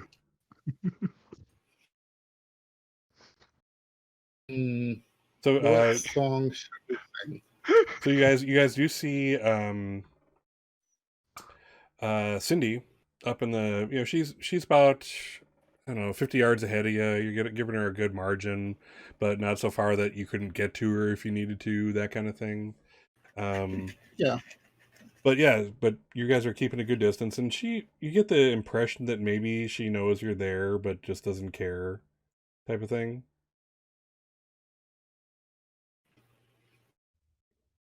But there we are. So, All but right, Charles, she kind of sing along with sing See the wizard, Sing the along with wonderful wizards of Oz. Oh my god. me. You say, I'm just a poor boy from a poor family. Oh my god. I don't even know where this is going. This is terrifying for me. Mama, Hey, I just killed a man. Oh my god. Put a bullet in his head. not you, So yes, Chainsaw? they're singing. Well, he's They are still dead. singing Queen. Oh my god. This is Darcy's fault, by the way. This is Darcy's fault, by the way. Oh my god. This is the queen all Yes, the he's the time. one who's playing Queen all the time in the car.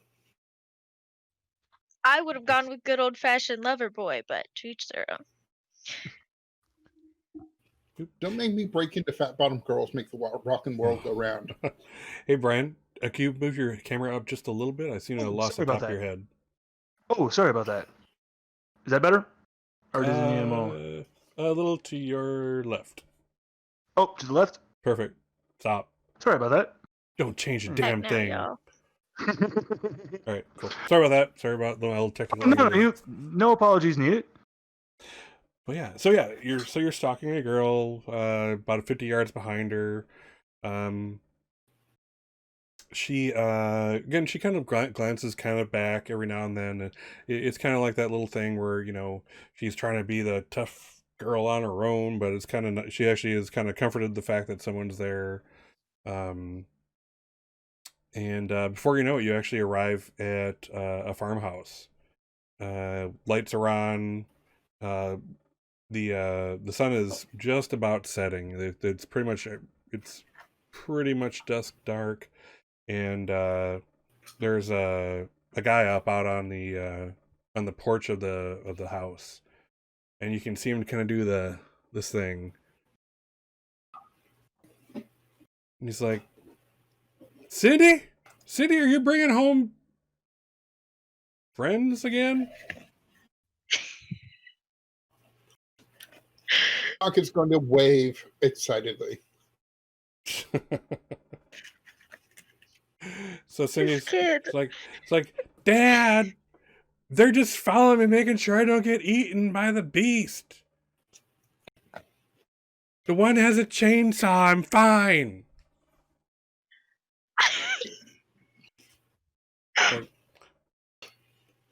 Like, the guy goes in, literally goes inside and comes out with a shotgun. And now she's about like 50 yards from the house. You're 50 yards behind her. And he's like, Cindy, you get over here right now.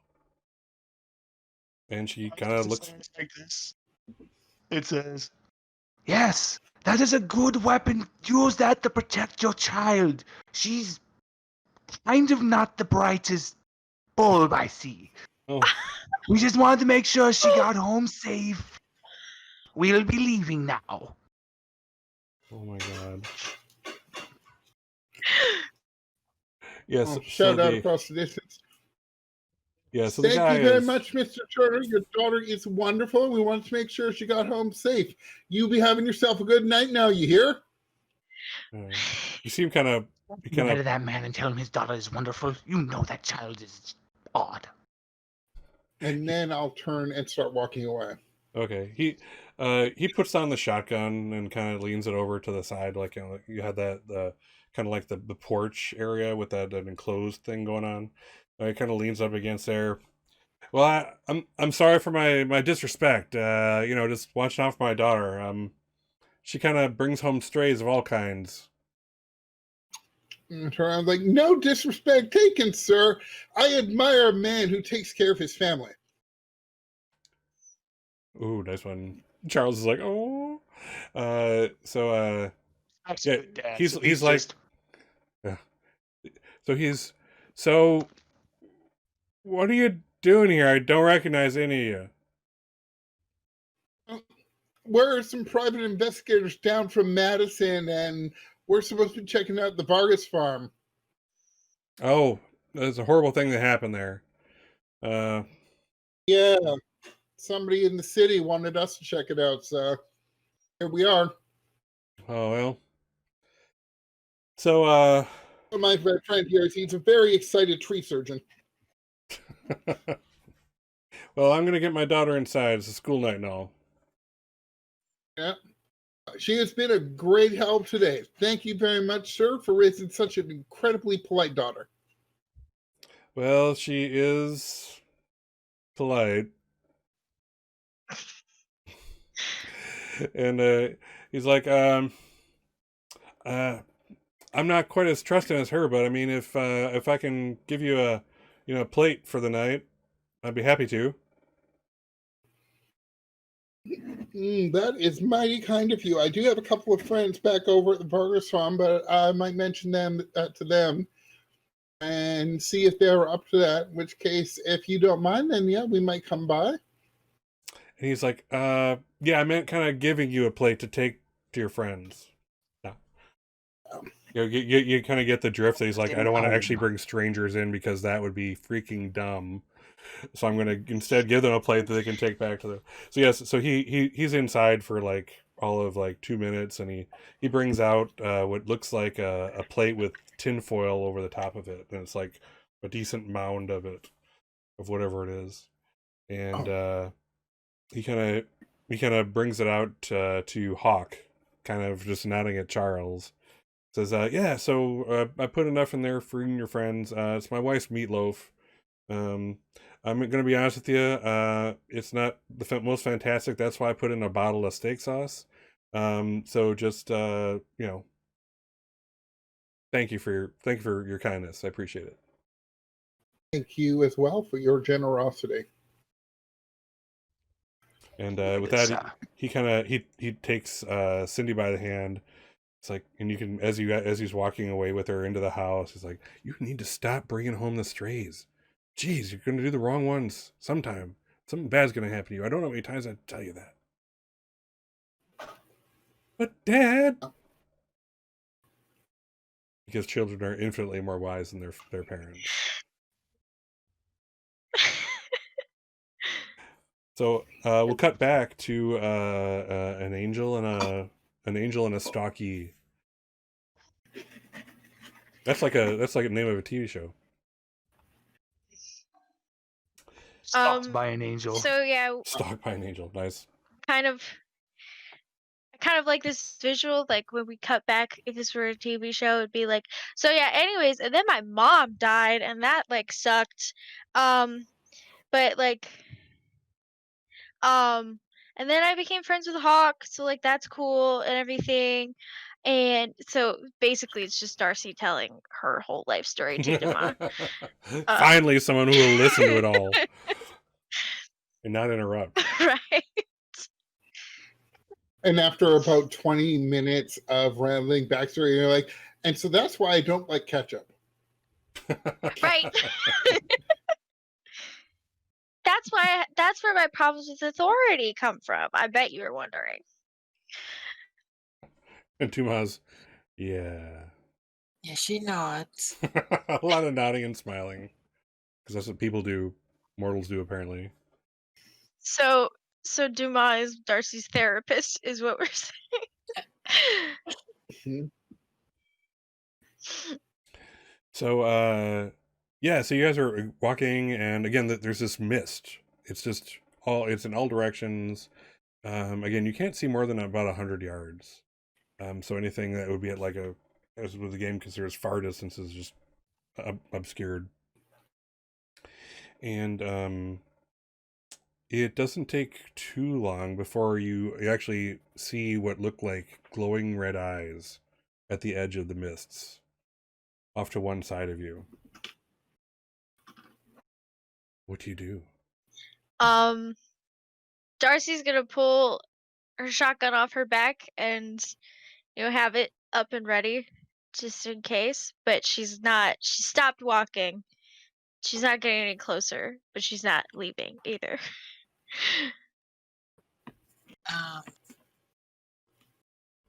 Looks like we found something. So the eyes start moving. They don't come at you. They do this circle where they started out just like to your 1 o'clock, if you will, and now they're at the edge of that mist. They're not coming out of it, and you see it now. Now they're at the 5 o'clock ish, as you in the time that you've been talking and kind of reacting. Let's see.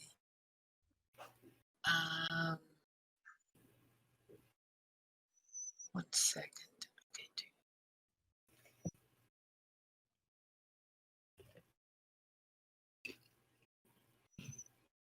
No pressure, Duma.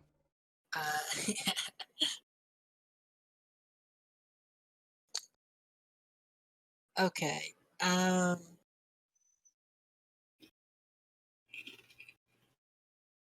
Since we don't have everybody here, she's definitely leery of engaging it. So, what's the plan, Darcy? You came out here. We found it. What's the plan? When have I ever had a plan? First of all. 6 o'clock.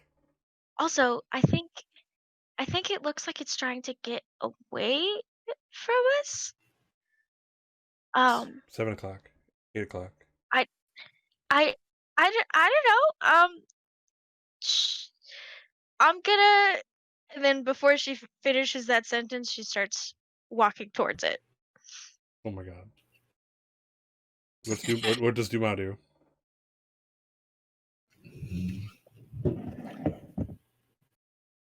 See, Hawk's the one with the plans. The beast is strategic. Hawk's the one with the plans. Darcy's the woman of action. What's Duma doing? Dumas,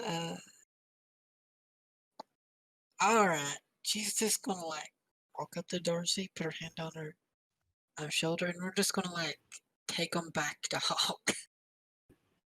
Oh, okay. Oh, so you're using your move. Cool. So I like it. I think that's something you roll for. Yeah. So let's see. So It's more than what Juma's doing is angel wings, and she's taking someone with her, so that gets more interesting. So angel wings, I'll read it off for everybody. You can instantly go anywhere you've been before, or to a person you know well. When you carry one or more people with you, roll weird. Roll plus weird. On a 10 plus, you all go to where you wanted. On a 7 to 9, you don't quite manage it. Either you all appear in the wrong place or you're separated. So go ahead and Duma, you can click on the little die or whatever. You know, I've never actually done a roll on the sheet myself. Do you hit the die or the little button next to it? I assume you hit the little dice. Yeah. Little Well- triangle there or button is show hide. Oh, there you Yeah, go. so she's gonna try to prevent Darcy from getting herself killed. Yep. So you're rolling plus weird.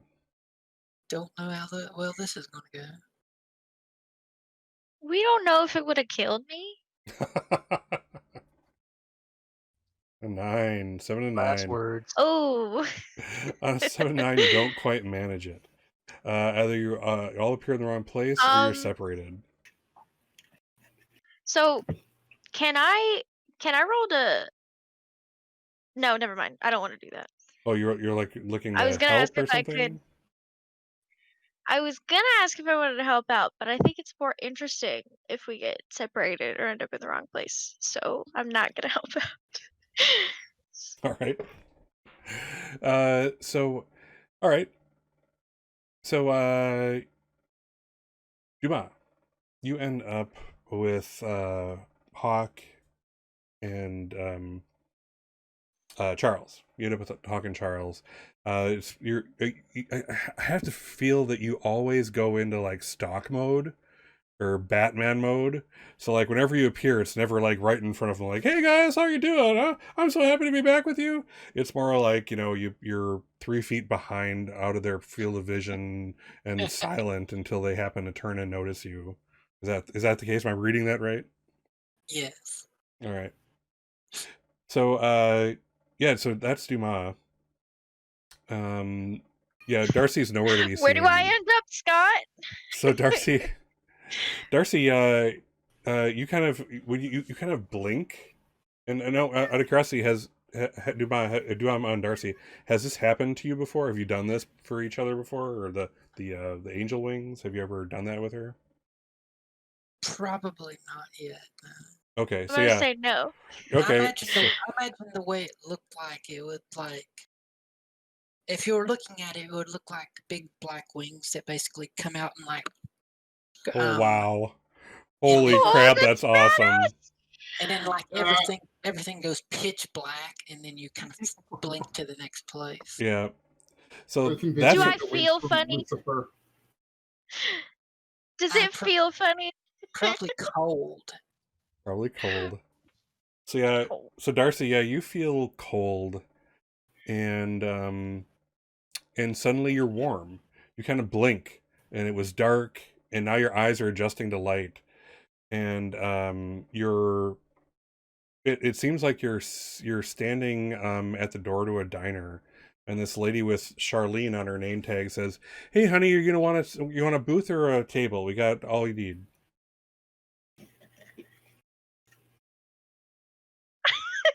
Hold on. I'm processing. So I'm like nowhere near them basically now. That is correct. Honey,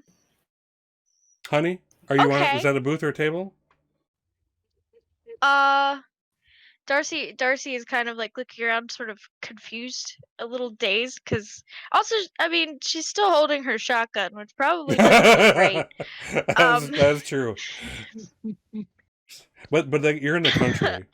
So what do you call it? The hostess is like, honey, you may not have been at the Eltrax Cafe before, but yeah, we it's okay. You know, we understand if you need to carry your shotgun around, but you want the beast and all, but if you could just put it down, we're not a bunch of menace in any of the out of towners.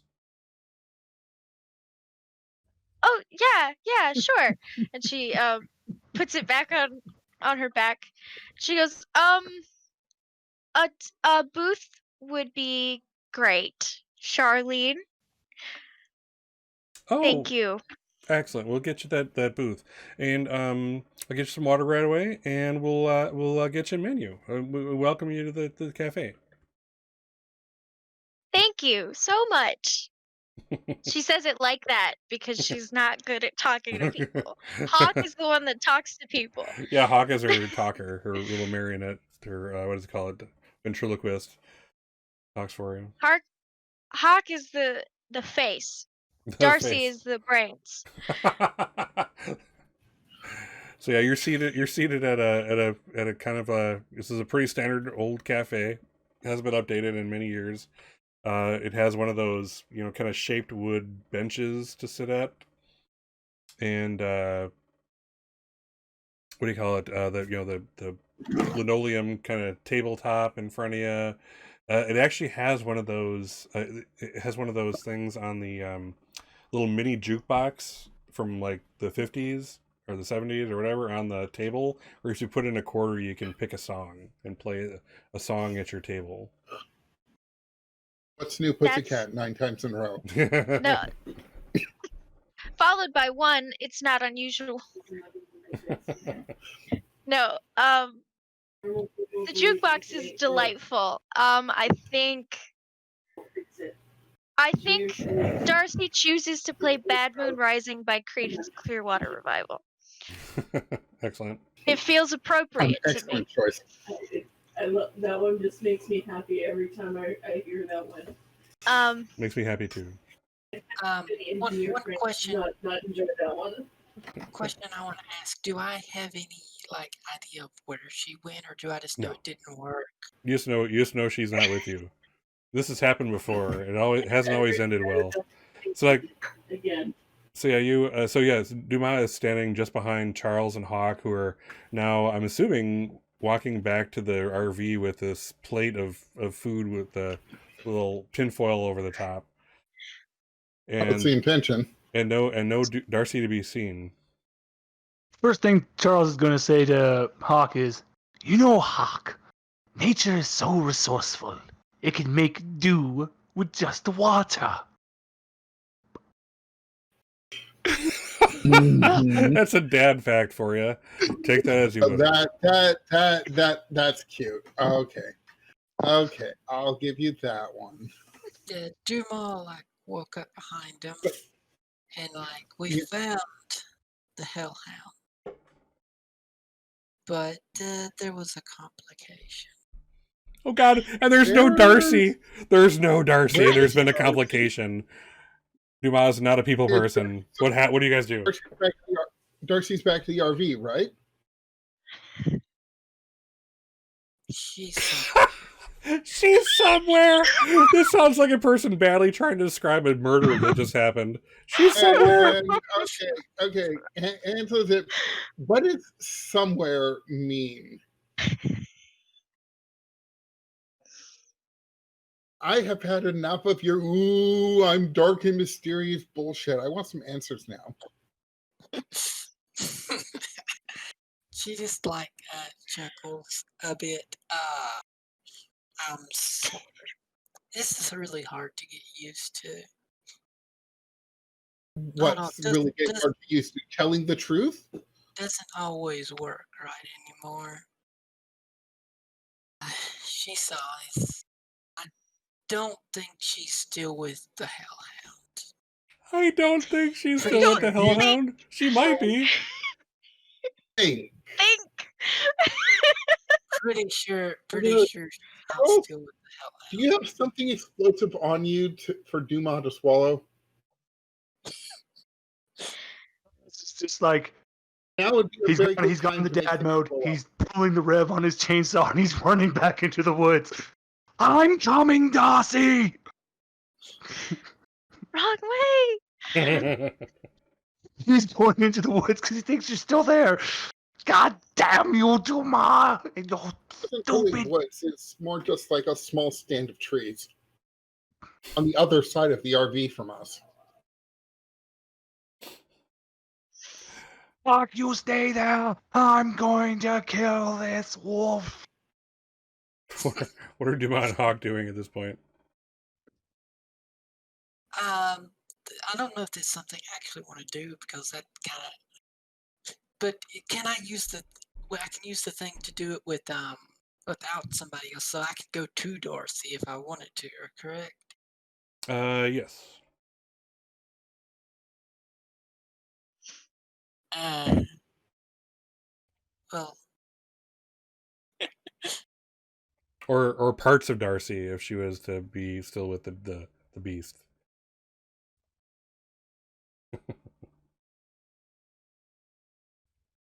uh, Happened, okay. my friend. Well, she was we were following. I was following her into the woods. We found the hellhound, and she was charging it, and I stopped her from charging it, and we tried to get out of there, but we got lost, and we got separated. Because you thought it would be a good idea to just wander into the woods yourself after a freaking hellhound. Whose idea was that? Darcy's. Of course it was. Oh, okay. I can believe that. Okay. In the distance, you hear the rev of a chainsaw as it finally gets activated. I'm coming to save you, Darcy. No wolf will stop me, damn it. You said And, Darcy like- wasn't in the woods with the wolf anymore, right? You don't know Pretty where. sure she's not. No. I'm in a diner. Well, let me Not near ask you you, guys. do we have Good. cell phones? Can I call you and ask you where you are? Oh Yeah, my I was god. about to say that. Sure. Darcy would have like a burner phone, Just out of habit. probably. Did you get the number Yeah. for this burner phone, would you say? Did you give it out? Yeah, probably. All right. So yeah, you can call her. He gave out the number for this burner phone. Yeah. This burner phone, not the other secret burner phone. Oh my god. Darcy's got one burner phone for each of us. Oh my god. That's probably true So- and And wise. each of us has one I number. like- so. When I open up my jacket, it's just like 4 different burner phones. Yeah, but Dumas will take out like a phone and kind of like try to figure out how to call Darcy, and then after a minute she'll be able to call her. Oh my god. In the meantime, again, I just want to look at this from Hawk's point of view. So Hawk, this is his best buddy in the world who last was seen charging at the beast. The angel or whatever the heck that thing is left her there, got separated. She could be anywhere, and now she's fucking trying to figure out how to use a goddamn phone. If she could just press the goddamn buttons, we'd know instantaneously what's going on. You know, And Charles is steadily making it to the woods, guys. yeah, it's clear. Charles is You hear the fading sound of the chainsaw in the distance. Darcy. I'm very rapidly past stressed and about to blow through exasperated at 150 miles an hour. So Okay, The so phone- is the- Dumas calling? Yeah, what's I got to know what's the ringtone for Dumas? The devil went down to Georgia. Is the ringtone for Dumas. Excellent. All right, so yeah, the devil went down in Georgia starts playing on one of your phones. At this point, Darcy is like eating a grilled cheese. Darcy has decided to make the best of a bad situation. Although I don't know if Darcy considers this to be a bad situation, you know? Like but I mean, she hears her phone go off, kind of like messes around trying to get the right one. And then she answers it and she goes, "What's up, Dumas?" So, I hope you haven't got eaten.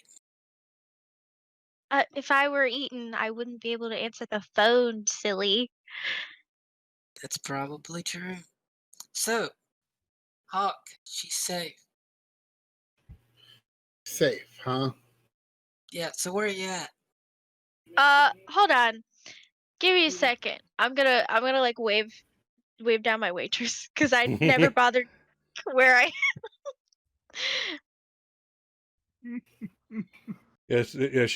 She comes back over. Hey, real quick, could Charlene. you, Charlene, dear, could you tell me what the name of this establishment is?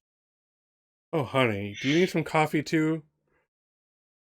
It's been a No, day, hasn't it?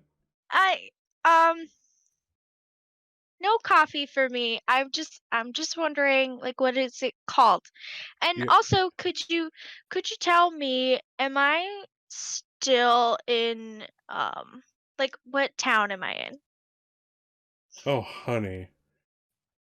Then she kind of picks up the menu that she left at your table and kind of reads off the top few lines. That you are at the Elk Tracks Cafe, the pride of Elkhorn, Wisconsin. Oh, no one, Wisconsin, right? No wonder you're eating grilled cheese. And then she kind of puts it down and gives you that look like, I'm just going to get you a free coffee in the house. You could really use it. Okay. Thank you so much, Charlene. That's it's very funny that I had a menu with the name of it right in front of me. Um so I put the phone back up to my ear. I am at the Elk Tracks Cafe in town. That's where I am. I'm in town, Okay, not with you. you guys in the field can no longer hear a chainsaw. It's that far away now. You just picked a line and went with it. Oh, Charles I is kept just warning gone. you guys. Um, Dumont looks over to Hawk, thinks she's having dinner. Oh, also, I don't know, I didn't have any money, so I, Oh I'm my either god. gonna dine and dash, which I've done before, but I would appreciate it if someone could help me out here. I feel really bad about not tipping servers. You feel me? That's the part that I don't like. I feel you. Does she? Does she? The last thing that could be heard from Charles screaming is this. Once more into the fray. Into the last good fight I'll ever know. Live and die on this day. Live and die on this day. Yeah, So I nobody get hears this that. information. I get this Oh, too information far from away. I mean, this is a real good question though. Does anyone else know how to drive the RV, or is it like just Darcy that knows how to do that? Oh, Hawk can definitely drive. You taught Yeah. her. Charles is Well, on a I mean, suicide mission. I mean, Darcy there's gets a also special moves when she's driving, but everyone else could drive if they wanted. They just wouldn't get anything special. there's also the truck. And if you didn't know how to drive the RV, the truck is there. Oh, there's that. Yeah, so if I know where Darcy is now, back to the RV, or maybe just take the truck, I'm going to point to Dumont and say, he's your responsibility now. Go get him back. Didn't work too well the last time. Maybe we should go together. The last time you went together with somebody, you came back alone. All right. And she just walked over towards. I'll tell it. Well, the Elk Tracks Cafe back in town. She's having dinner. Good. And when she's done dinner, we'll be back out here. She just walks Meet towards you the here. forest, like, and starts shouting, "Charles, get back here!" I'll let Charles decide if he can hear you. Can you hear you? Made it that deep, then yeah, I'll hear faintly, and I'll stop on my mad battle march. Yeah, your finger is probably getting tired of holding the chainsaw at its maximum drive anyway. So you got to let it go sometime. Charles just been like attacking random trees and shit, just like Yeah, just to make some noise. Yeah. That's the wolf. So yeah, No. I guess I'll unhook the truck and drive that back into town. All right. So let's see. So at least Dumas and Charles is to clean up here. So yeah. So Dumas, what do? Charles, did you actually say anything in response, or just kind of turn around? Turn around and go, what? Darcy's having dinner. We know she's dinner. She's being eaten by a wolf. That's why I'm going into the woods. No, she's having dinner in town. Do you want pancakes?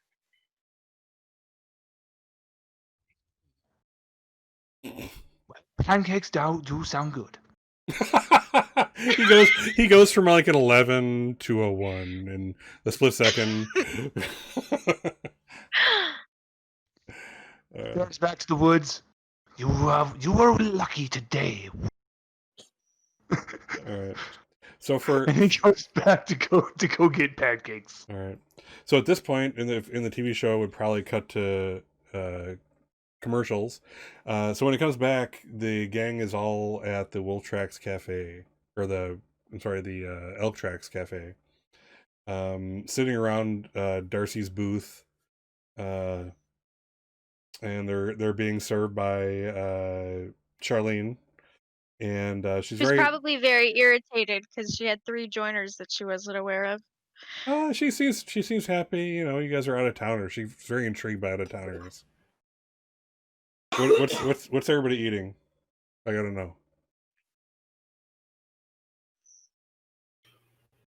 Okay. When we the camera kind of goes into the window of the Elk Tracks Cafe and zooms in on the table, pivots around. Everybody has a plate in front of them. What's on it? All right, to give you a good image, this is how Charles is sitting with Finra too. He's got Finra in his lap, and he's just, all right, Finra, it's time to have some pancakes. He's sharing his pancakes with Finra. Yeah, nice. They gave you a tall stack and some silver dollars for Fenrir. I am immediately already in love with this place. Mark's probably gonna have the Truckers Hall, which is Denver omelet, 4 bacon, 4 sausage, slice of ham, a whole mess of hash browns, 4 slices of sourdough. It's like, and if you finish that in 30 minutes, your picture gets put on the wall and you get a T-shirt. Bottomless, that black coffee. Well, I am totally getting my picture on the wall.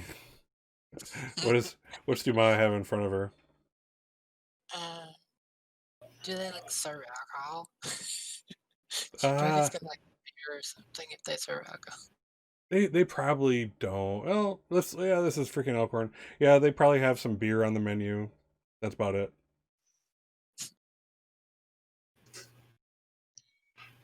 So there you are. Charlene is very interested in all of you. As she kind of brings the last Dumas her second beer, she's like, "Can I get y'all anything?" I always want to do waitresses in a southern accent. I don't know why, but this is not the South. So continue, please. Darcy has her grilled cheese is long gone at this point. Charlene, could I please have a hot chocolate, perhaps? Oh, you bet. Did you want whipped cream on that? Oh, you too?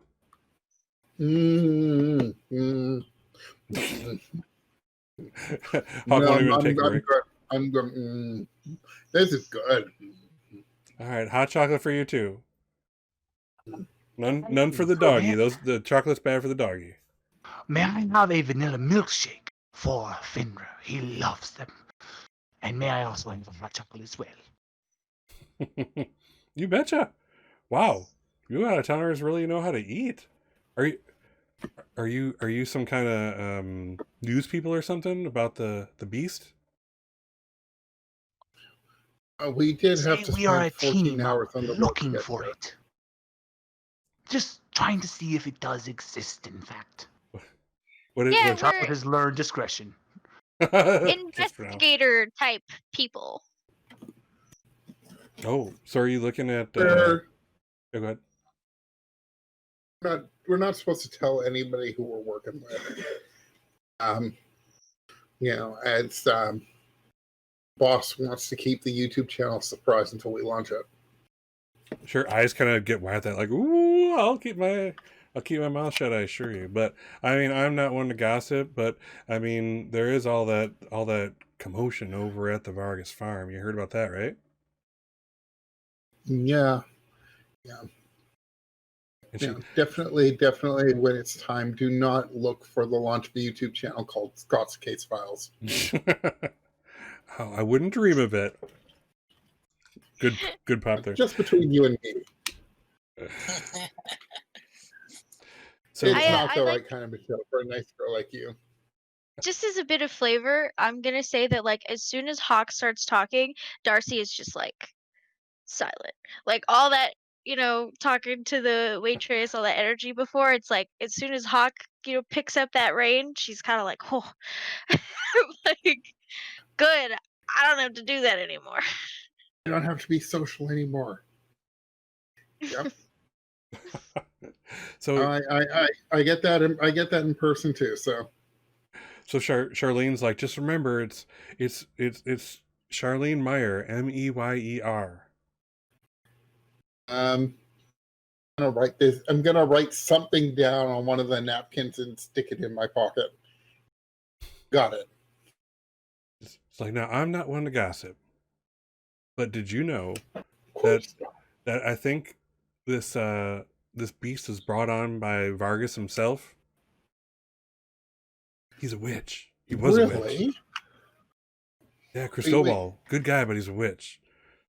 And like over at the counter, there's this old guy with one of those, trucker hats on, and he's just kind of, you can see he's like he's the kind that like sits right in the middle of everything and kind of hears a little of everything, and he's like, not a witch, they call him a brujo.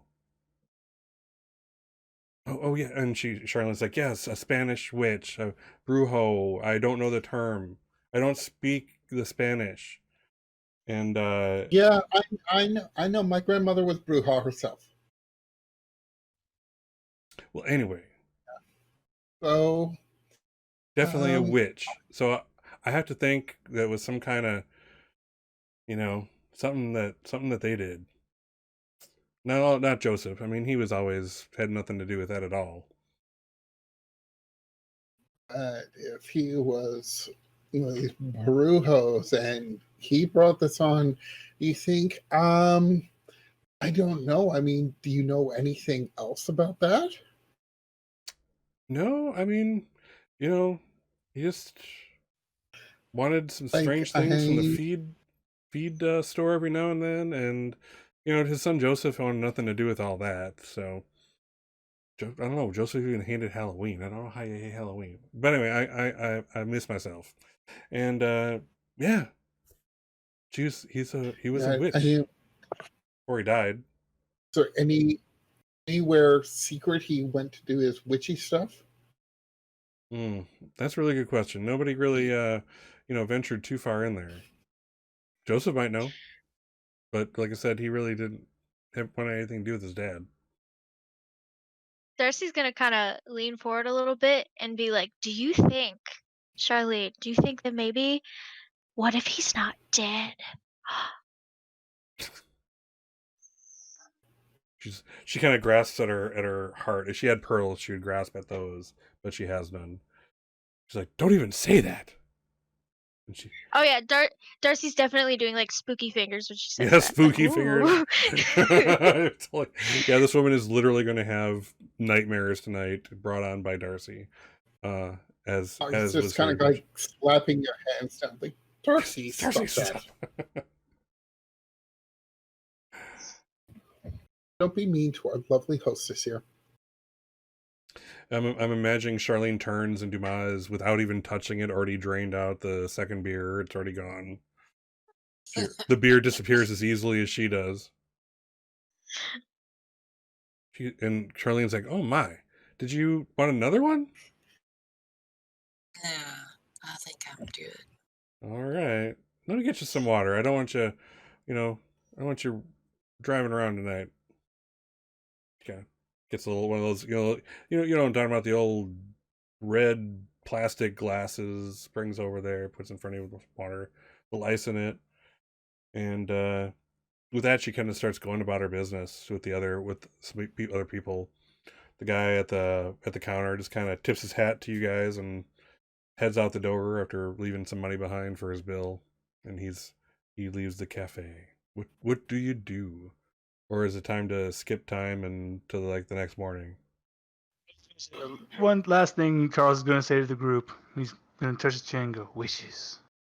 And then he looks at the group and goes, "Excellent. What is a witch's favorite lesson at school? I don't Spelling." know. Oh, very, very funny. Hold on. I'm just going to ask him a couple quick questions. I'll be right back. I go and hop down, and I go to follow him out of the diner. Which guy? The trucker dude? Yeah, the one who said that he was a brujo. Yep. Okay. Yeah. He just kind of walks out. There's like actually like a beaten up pickup, not kind of parked right outside the cafe that he opens up the door to, and he kind of notices you there. Darcy peeks out the window. She's definitely scoping out his car. Oh my god! It's like Tasty. Sorry. I just want to ask you another question. I heard you referred to Cristobal as a brujo back there. That's something you're familiar with. Well, Anything leads you to call him specifically that? no, Charlene just called him Ketchbutt. Well, he and I were friends way back. We used to talk a little bit about it. He didn't like bringing it up. He thought it made us feel kind of weird. Plus, he was, Hispanic. You look around, uh, you know, he was it for the town of Elkhorn. So, he felt like he didn't want to do anything to distance anybody. Not that I cared. He drank his beer with me and he paid his tab. You know, he's a good guy. I was sorry to see him die. Oh, okay. It's just that's. I mean, again, looking around, that's not the sort of word I would have ever expected to hear around here. So that's why I was very surprised. Uh, you obviously, you two were fairly close. My condolences to you on that. Yeah, we're trying to look into this supposed beast and see if that might have had something to do with what was going on the property. I'm wondering if there's any directions you might be able to point us in to take a look. I mean, we're just looking out for what's best here, and if there's some kind of like rabid animal, we want to figure out where it is and call animal control, right? So, all right. So, why don't you do a manipulate someone roll? So he is not interested in really gossiping about his old buddy. So if you want to get anything on him, you're gonna have to roll for it. And you triggered it by giving it a good reason. You're like, hey, I want to, it's important to figure out what happened, etc., etc. You're kind of with him in that. So a 6. So much for that. He's like, With my +2 charm, I still get a 6. he's like, all I gotta tell you is that if he had anything he had, probably Joseph has probably gotten rid of, or he's trying to get rid of. He's trying to sell that place.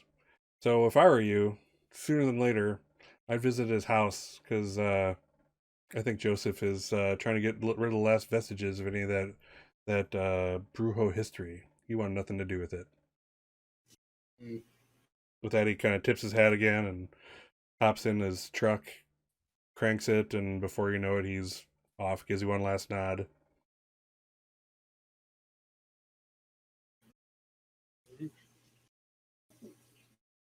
All right. You guys want to cut to the next morning type of thing, or is there anything else you want to do in this scene? Now, maybe we should contemplate breaking into his house while it's still night, so we can search it. Oh my! If only you had a person of low morals who was willing, able, and skilled enough to break into a home. We're gonna have to make some calls, people. Oh man, where would we ever find one of those, right? Yeah, no way. Uh, Crazy talk. we're gonna have to make some calls. I don't know. Does somebody know Darcy's number? I do. Wouldn't that be funny though if like one of you guys was like, "What's Darcy's number?" and the other two said completely different numbers? um, but yeah, I mean, we could go break into his house. I'm cool with that. All right. So again, for time expedience, if this was a TV show, we wouldn't go, detailing the car ride, etc. That's not the important part. Important part is the adventure. So here you are. I'm assuming that the RV is parked like in the bushes, like in the foliage on the side of the road near the entrance to the property, and you guys have skulked in a decent way, like the four of you. And the scene I'm seeing, and you can correct me, of course, is that you've skulked close enough where you're basically behind a shed that's right near the actual house itself, and kind of taking refuge behind that. The the house, there's some lights on the downstairs, but not the upstairs.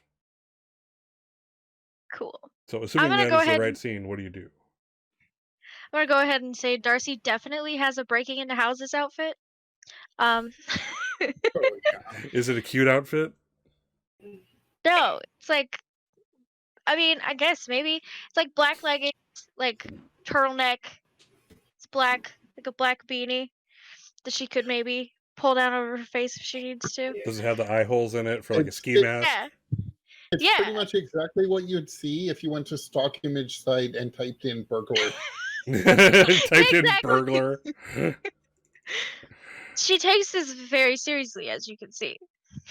But so if I'm doing this, I want to get in.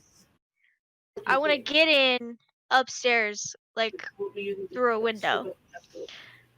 Do I see any ways that I could get up there? No, in the standing up part. You have to move for all of this too. So I'm assuming you have like a rope or something like that as part of your repertoire. That's that kind of thing. You could use a rope. There's also like the what you call it, the rain gutter that you could shimmy up if you wanted. Not Right. But you're basically you're so- triggering your burglar move. So tell me what you're So doing I'll- and we can roll it.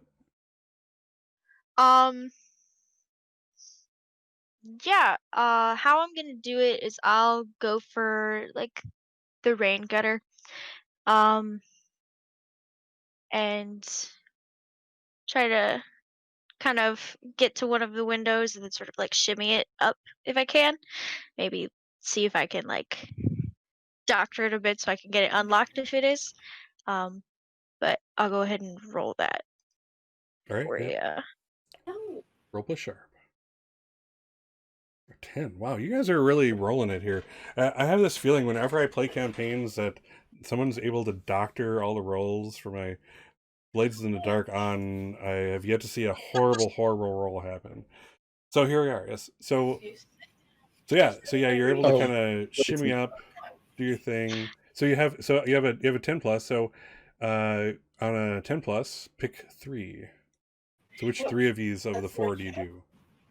I'm gonna go with you get in undetected. That feels the most important. And then you find what you are after. I realize I don't necessarily know exactly what I'm after, other than like, I guess, information. Useful evidence. Yeah, useful evidence, things like any brujo things that he might have.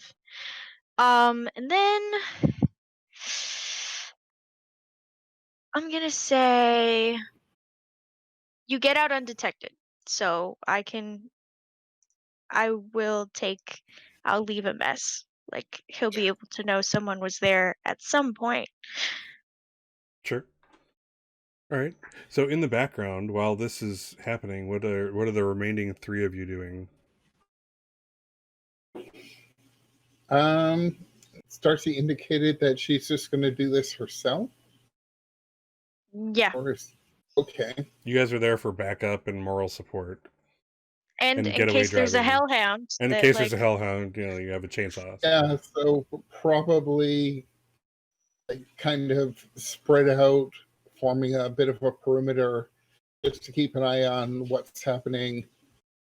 Maybe find a bush to hide behind, duck behind just in case, they look out. But mostly just kind of watch Darcy, watch the area. Yeah. Pretty much just crouch down somewhere, just kind of watching the area. Cool. Cool. So, yeah, so you guys don't hear much. As I'm going to say that Darcy's in all of like 5 minutes. But as we all know, when things are, when you're not sure of the outcome of something, their tensions are high, that 5 minutes feels like 5 hours.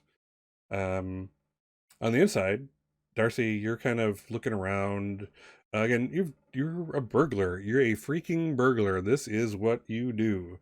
So it's your job to literally get into a house, find the important stuff, get out, not be seen, sell the stuff. So you're kind of doing your thing. You've kind of learned to look for hidden stuff. Looking for the things people are trying to conceal, like the safe behind the painting, or money in the mattress. Money in the mattress, the gun in the lock cabinet and next to the bed type of thing. So you're kind of poking around. You're like, where would I hide brujo stuff? And you come along the one side of one of the bookcases, and something catches your eye. There's a little there's like an indentation in front of some of the books on one of the sides that just looks worn. So you're like, okay, this looks suspicious. So you kind of take like 4 books off and put them down, and behind it you see your finger kind of traces the outline of a little mini door, which you apply pressure and click, comes undone, and inside is this leather bound little book, like the size of the size of a pack of cigarettes type of size. And it's leather, it's covered in leather, and it's old. It's doesn't have a great many pages, but as you take it out, you do see what any layman would describe as weird arcane symbols. So you've found what you're looking for. It's not too long after you kind of get that. There's really nothing else in that area, and you hear footsteps come up the stairs. Guy burping, looking to get ready for bed, and you realize you're in the bedroom. So at this point, if you're going to get out without being undetected, you kind of zip back out the way you came, and shoot down the side of the house. Of course, you forgot the books that you took off. They're still sitting there. Yes. All right. From the outside, you see the lights up. After about 3 or so 4 minutes, the lights off downstairs go off. Then you see lights upstairs start to blink on, and it's not very long after that Darcy comes flying down the rain spout. And Charles is probably the closest one to see her. What do you do? Yeah, I'm definitely gonna like run real quick over to Charles and like crouch down wherever he's crouched down. Um, sort of, I pull the little book out and I'm like, I didn't take the time to look through this, but I got this. Good, but I think Oop, it you're might be cutting out there, time for us Charles. to. I think it might be time for us to kick a little ass.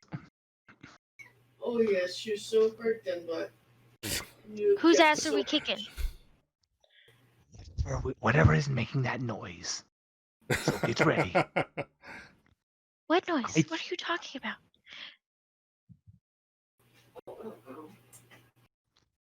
Charles is gonna do an investigate around him. So. Well, hold on. Oh. Yeah. So what are you? What's going on here? Did you say it was around me that Charles heard a sound? No. Oh crap! I must have heard something else. Then sorry, my bad. Nope. No. Charles is gonna sit there then. Okay. So I'm assuming the group will regroup. Thankful that nothing actually went down. Let's see. Probably head back to the RV and check out the ill-gotten gain from the thing. Yes. Indeed. I'm gonna say Darcy like is on cloud nine at this point. It's like when she's in her best mood when she's just committed a crime. Like she's like elated. She's like, oh yeah, I'm the best at what I do. This is awesome. I'm awesome. Like just kind of in a great mood. Excellent. So let's see here. So I'm basically I think this actually triggers it. So you guys get back to the RV.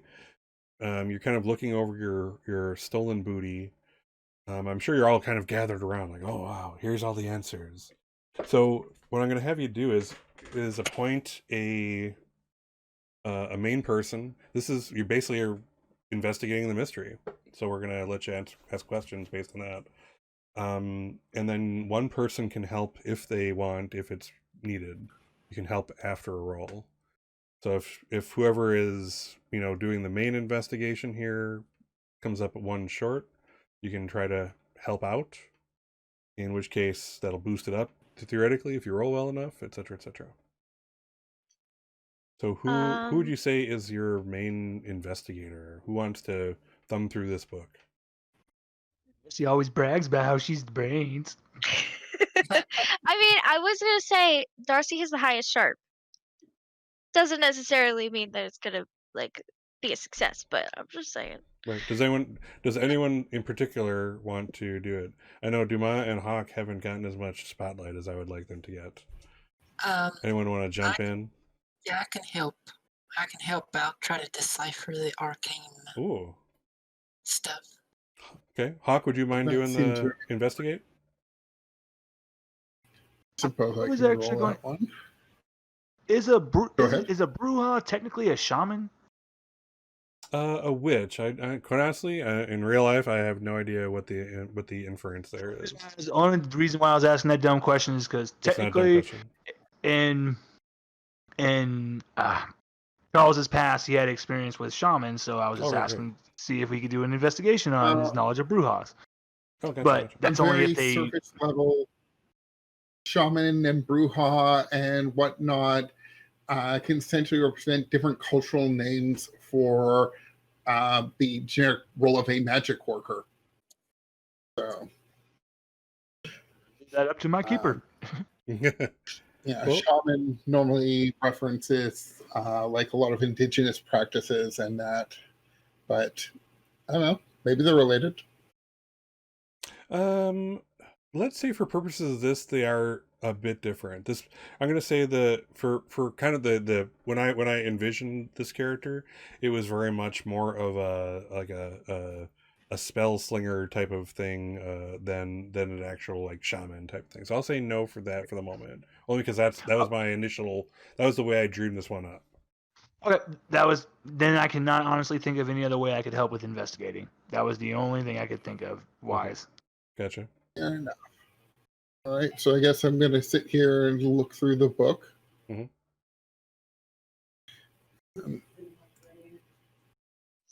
How bad am I at doing that? Oh my god. Give me a break. This group is just disgusting me with your perfection. This is amazing. All right. So that's an 11. So, 2 questions. 2 questions. You guys are awesome.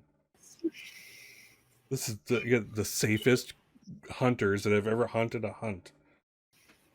I tried to get the hellhound. So I've got some ideas for questions, but I'm also open. How did we others. cause all that damage? So that we don't look in the book, we ask Charles. I was thinking of asking what is it going to do and what can hurt it, but it makes more sense to somebody else. What do people think?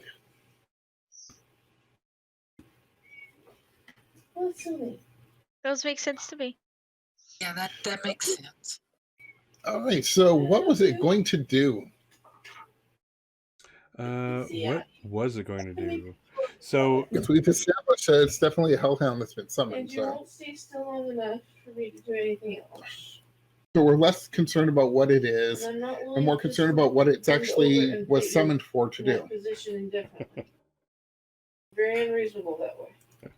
So, what was it going to do, or what is it going to do? It is going to keep killing until it's destroyed. Oh, lovely. Oh, wow. And we're right here. Right. And what can hurt it? Oh, so here's where things get interesting in the book. It looks like so and kind of as part of this, you're going to learn kind of about what's going on with Crystal Ball. So what can hurt it? He researched that basically there was a hellgate that was opened on his property during kind of a confluence of the stars in just the wrong way. And being a brujo, he after finding it on his property and realizing that a hellhound would come through every time that this thing was opened, he had to experiment on his own to find out what hurt it, how he could get rid of this, what's going on. And basically what he discovered was that he could hurt it as much as he wanted, and it would just go back to its hellgate and heal pretty instantaneously. But when he did the what we'll call out of character as big magic to close the gate, suddenly the beast's ability to resist damage and heal it was taken away. So basically, what can hurt it? Anything that can normally hurt it once you close that gate. And there's a note. There's a note in the book that's like, basically this happened. This is an annual occurrence. So you kind of, it doesn't take you long to kind of put 2 and 2 together. This happens every year. He discovered it. He stops it before it becomes a big thing, and now he suddenly died with no one else knowing what to do. So here we are with a hellgate that stays open with the hellhound wandering around. That's definitely problematic. Yes. So, as a note, we are getting close to the end of the session. So this seems like an opportune place to also kind of cut to experience. And kind of do the, like not a post-mortem of the session, but I do like to kind of talk things out a little bit afterwards, and et cetera, et cetera. So if you guys are good with that, we'll go in that direction. Is that working for you? Pretty much that's what I was figuring. Sure. Cool. It's a good break point. Cool. Yeah. Yeah, we've accomplished a lot, so Good job, all. All right, so let's just make sure. Right place, good. All right, so let's ask. And normally this is a very very long process because Powered by the Apocalypse games for this generally do individual experience gains at the end of a session, but this is as a group. So it's basically at the end of each session, the keeper will ask the following questions, and I'll let you answer as a group as you like. Did we conclude the current mystery? No. No. Close yet.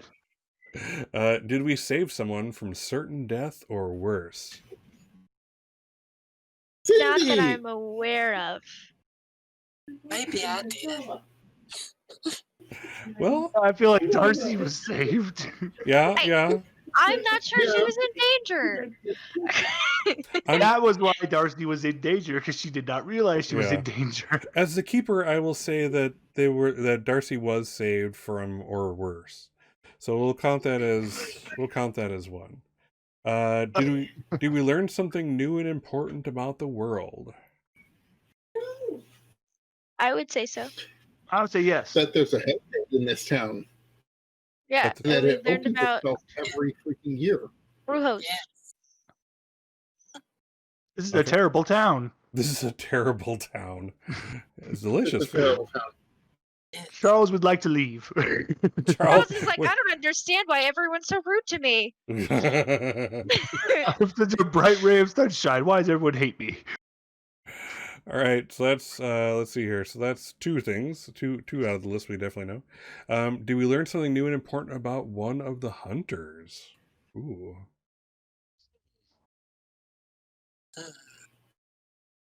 yeah. Wait. Yes or no? We did see a power from Duma that Oh, me and Darcy Oh, did not yeah. encounter before. cool. That counts. That was definitely an impressive display there. So all right, so that's. I mean, Was it Darcy? Darcy definitely learned that she could be teleported now. Yeah, that's big. That's important. Luckily, she ate things and wasn't eaten at that time. So good job. So yeah, okay. So that's 3 out of the group. So everyone mark 2 experience boxes. Cool. And then we'll continue next time. So since we have a few minutes left, I kind of like going over stuff. I want to talk to the players now. So we'll kind of let's start with Brian. It's like, Brian, so are you feeling your character? Is Charles what you envisioned him to be when you created him? I'm curious. So much more. I am finding more little subtle ways I can act him out, and I'm loving it. Awesome. Yeah, because I mean that's important. I mean, and he is a very unique character within the group, one could say. That's awesome. Cool. How about Hawk? Hawk, are you feeling your character? Is it the same as you envisioned it, different than you thought it would be when playing it, or what's going on?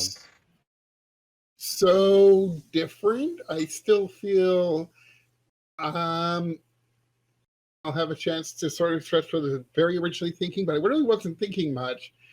And just kind of a number of the ways the things came together, it's like this is very much who this character is, even if I didn't realize it.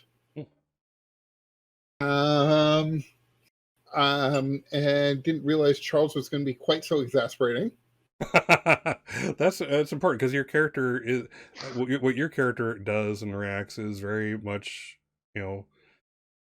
by it's affected by Charles and all the kind of spin doctoring you have to do for Charles as the face of the group, if you will. That's kind of neat. Sigh. And none of y'all will let me go off and investigate something potentially dangerous myself. Oh, Always fumbling around. Deep protection. Charles this is needs just the to be first session. Many more sessions for that, let me tell you. All right, how about Emily? What did you feel about Darcy? Is Darcy panning out the way you envisioned, or different? Yeah, Good, bad? pretty much exactly. I I am I'm really comfortable with this character. I feel like I'm already like fleshing out sort of what I was envisioning for her already. Cool. Awesome. I'm glad to hear that. And is this actually your very first session ever playing as opposed to keepering? Is that a word? Yep, Is that the word? it is indeed. Excellent. Well, good job. Congratulations. You did great. All right. How about Cassie? How do you feel about Dumas? I get the feeling you're desperately trying to figure out the character. Yeah, I was trying to get comfortable and figure out what I was doing. I do think doing the whole taciturn thing is pretty good, but Yes. I need a little bit more to it. You're definitely the straight person of the group in the sense of like, you have everyone can be playing off you in a funny way, or everything you do is so serious. Everyone else can't help but be less serious, if you will. So yeah, it's a very interesting character like that. So awesome. Yeah, it's coming together, peoples. And as always, you guys are awesome. Yeah, this is your very first actual play, and you came together. You worked at it. I kind of saw you coming together as a group. Everybody seemed to want to participate. That's huge. And again, I hope I'm doing my job of again this every single session, every single episode. My goal is to get each one of you 25% of the spotlight time. So my only impediment to that generally is you. So like if you're specifically trying to avoid the spotlight, let me pull you in, or make an opportunity for yourself, or other players, if you see someone who's not getting the spotlight, you think they could use some, create a situation where they get some, that kind of I do thing. that a lot. Yeah. So I You just guys want make a lot of fun situations for me.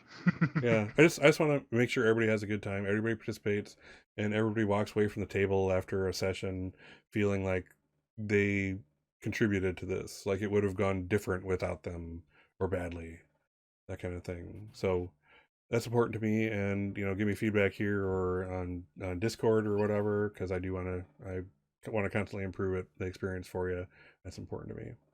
So, on that note, let's say goodbye to our characters. Or our players rather. Let's start over here with Cassie. Okay, goodbye. Cassie is a woman of few words, so that's all right. We like that. And Emily Goodbye. and Jason. I'm here and then I'm not. But you might remember. It depends if you have object permanence or not. That is deep. That is deep. And finally, last but definitely not least, Brian. Long goodbye, auf Wiedersehen, All that, and yes, have a good evening. awesome. So yeah, so again, thank you to my players. Again, these are the stars of the show. These are the people who kind of make it special.